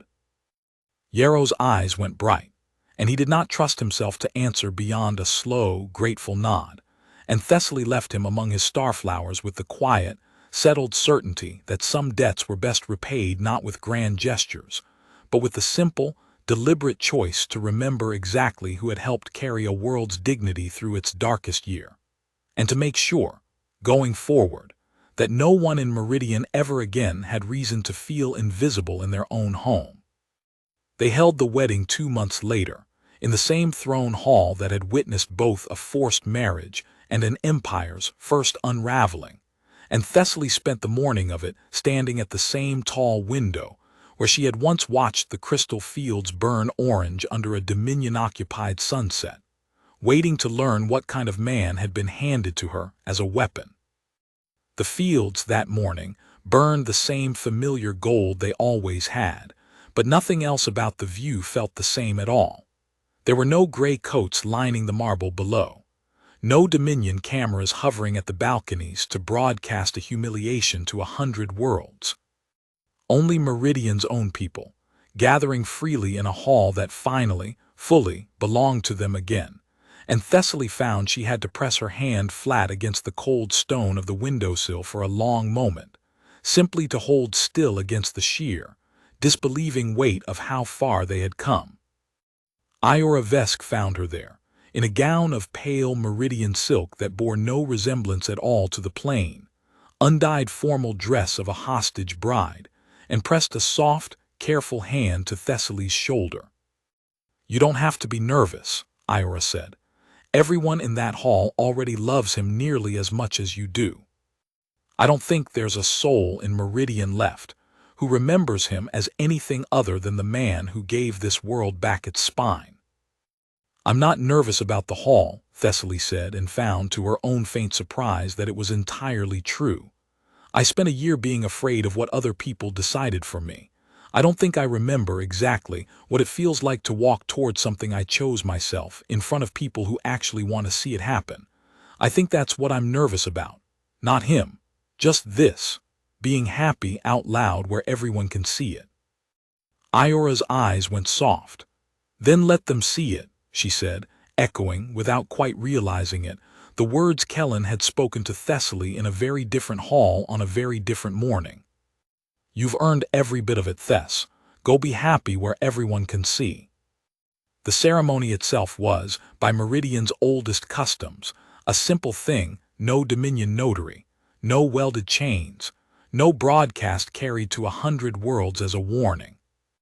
Just the two of them standing before her father, before Nadia Cross and the surviving veterans of Asheville who had chosen to make Meridian their temporary home while their own future was decided, before Sirakel and Iora and Yarrow, Thess the groundskeeper, seated now, by the king's own insistence, among the honored guests rather than serving them, before the assembled houses of a court that had learned, over 2 hard months, exactly what it owed the man standing quietly at the base of the dais, waiting for her. Kellen wore no ceremonial armor, no borrowed finery, only a plain dark coat that Sirakel's tailors had made for him at his own insistence, unadorned, practical, the coat of a soldier who had spent his whole life distrusting anything that asked him to be more than exactly what he was. He watched Thessaly cross the length of the throne hall toward him with the same steady, patient attention he had once turned on a room full of gray-coated officers, cataloging every exit, Except this time there was nothing guarded in it at all, nothing calculating, only a wide, unguarded warmth that made her chest ache with how completely, finally, she trusted it. Kellen wore, pinned quietly at his collar where only those close enough would notice it, a small sprig of Asheville wildgrass, dried and pressed, carried from the hillside where he had once watched a fleet burn 6 months of his world's grain, and more recently asked Thessaly to marry him freely. He had not announced it or explained it to anyone. When Nadia noticed it and asked, quietly, he had only said that he wanted some small part of the world that made him to stand witness at the moment he chose, finally, to become something more than what it had made him. Thessaly, watching him from across the hall as he waited for her at the base of the dais, understood without being told exactly what it meant, and found that she loved him for it more than she had words, in that moment, to properly say.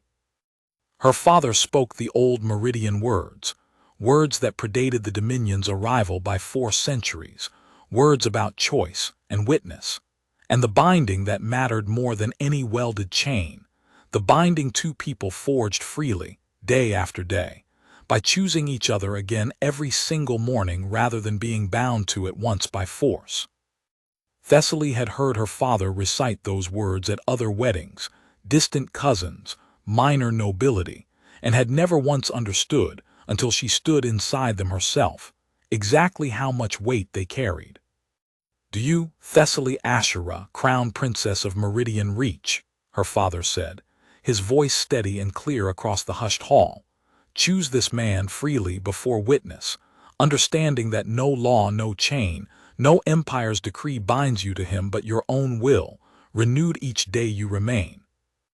"I do," Thessaly said, and the words came out clear and unhesitating, carrying none of the careful performance she had once needed to survive a year of Dominion occupation, only the plain, whole truth of a woman who had finally found something worth choosing openly.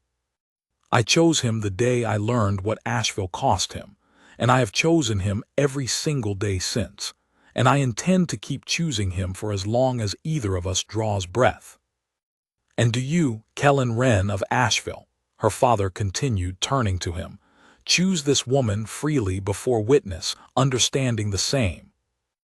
"I do," Kellen said, and though his voice was quiet, it carried to every corner of that vast marble hall with the same unshakable certainty that had once told a Dominion marshal exactly how patient he had already been.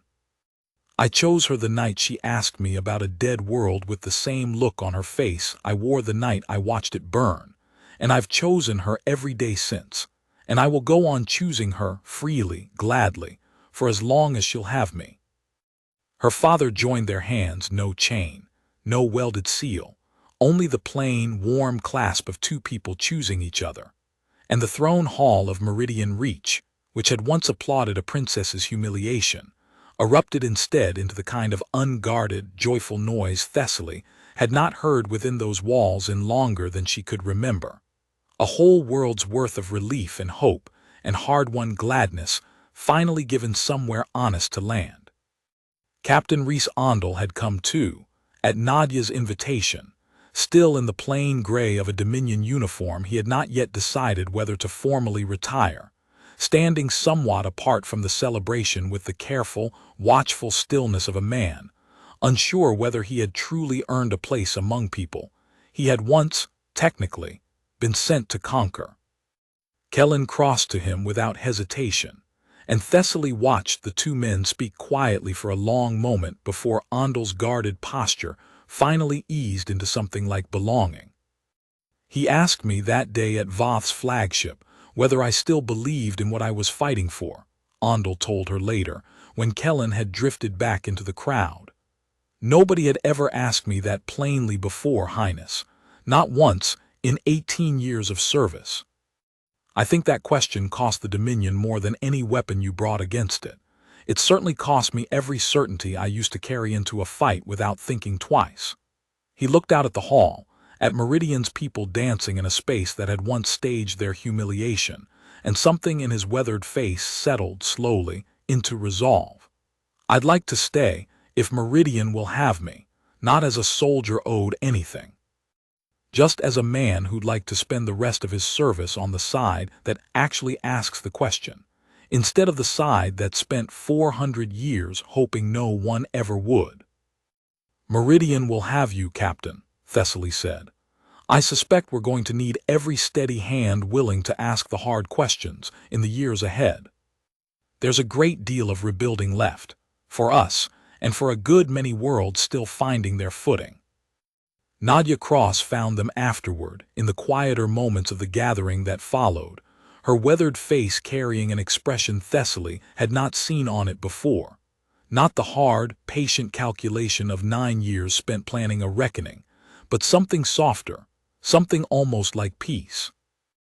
"Asheville's people voted last week," Nadia said. "Most of us are choosing to stay here, at least for now, help Meridian rebuild, help figure out what comes next for a sector still sorting itself out of an empire's collapse. A few want to go back and start something new on the old ground, once it's ready." Either way, she looked at Kellen, and something passed between them that was old and unspoken and entirely without need of further words. Either way, we're not scattered anymore. 9 years and we're finally not scattered anymore. I don't know how to properly thank you both for that. "You don't owe us anything," Thessaly said. "Asheville carried this fight for 9 years before Meridian ever knew to be grateful for it. If anything, we owe you a debt we'll be repaying for a long time yet." Nadia's mouth curved, dry and fond. "Well," she said, "you can start by naming your first child after somebody on my crew. We've got a list." "I'll take it under advisement," Kellen said, and something in the easy, unguarded warmth of it, a joke, a real one, offered without the old weight he had carried through 9 years of grief and vigilance, made Thessaly's throat tighten with a gladness too large for words. Nearby, King Artavan sat in a place of honor near the hearth, watching his daughter's wedding unfold with an expression Thessaly caught, once, from across the crowded hall, that undid her more than any speech could have, not merely the pride of a father, but the quiet, disbelieving relief of a man who had spent a year unsure whether he would live to see his kingdom whole again, let alone his daughter happy inside it. Iora sat beside him, having long since abandoned any pretense of formal duty for the evening, laughing at something Sir Raquel had said, and Thessaly thought, watching them, that this too was a kind of victory the Dominion had never once accounted for in its careful arithmetic of conquest. Not simply a throne reclaimed or a fleet defeated, but an evening this ordinary, this warm. Given back to people who had spent a year believing ordinary warmth was a luxury the Empire had permanently priced out of their lives. The evening wore on into the kind of gentle, unhurried celebration Meridian had not seen in over a year, music carrying through corridors that had once echoed with Dominion patrol boots, laughter rising in a mess hall that had once served conquered people their meals last and least, and Thessaly found herself, late in the night, standing again at the same tall window where the whole impossible story had begun, Kellen's hand steady in hers. Watching the crystal field settle into starlit quiet under a sky that finally, truly, belonged to the people beneath it. 2 months ago, she said, I stood at this window in chains, wondering what kind of man the Dominion had handed me as a punishment. And now, he asked quiet, watching her rather than the view. Now I know exactly what kind of man they handed me, Thessaly said, and turned to face him fully, her hand rising to rest against the weathered, familiar line of his jaw. The kind who gives away half his meal to someone the world stopped seeing. The kind who forgives a courtier who mocked him, because he'd rather earn respect late than demand it on time. The kind who carried a grief large enough to end an empire, and chose, every single day since, to spend it instead on kindness, on patience, on making sure no one else's mother ever has to die of a math problem some marshal's office invents to punish a world for wanting to survive. Her voice caught, gentle, unguarded. They meant it as a cruelty, Kellen Wren. They meant to break me with you. Instead, they gave me the truest thing I've ever been given. Someone who saw me completely, before he had any reason to, and never once stopped.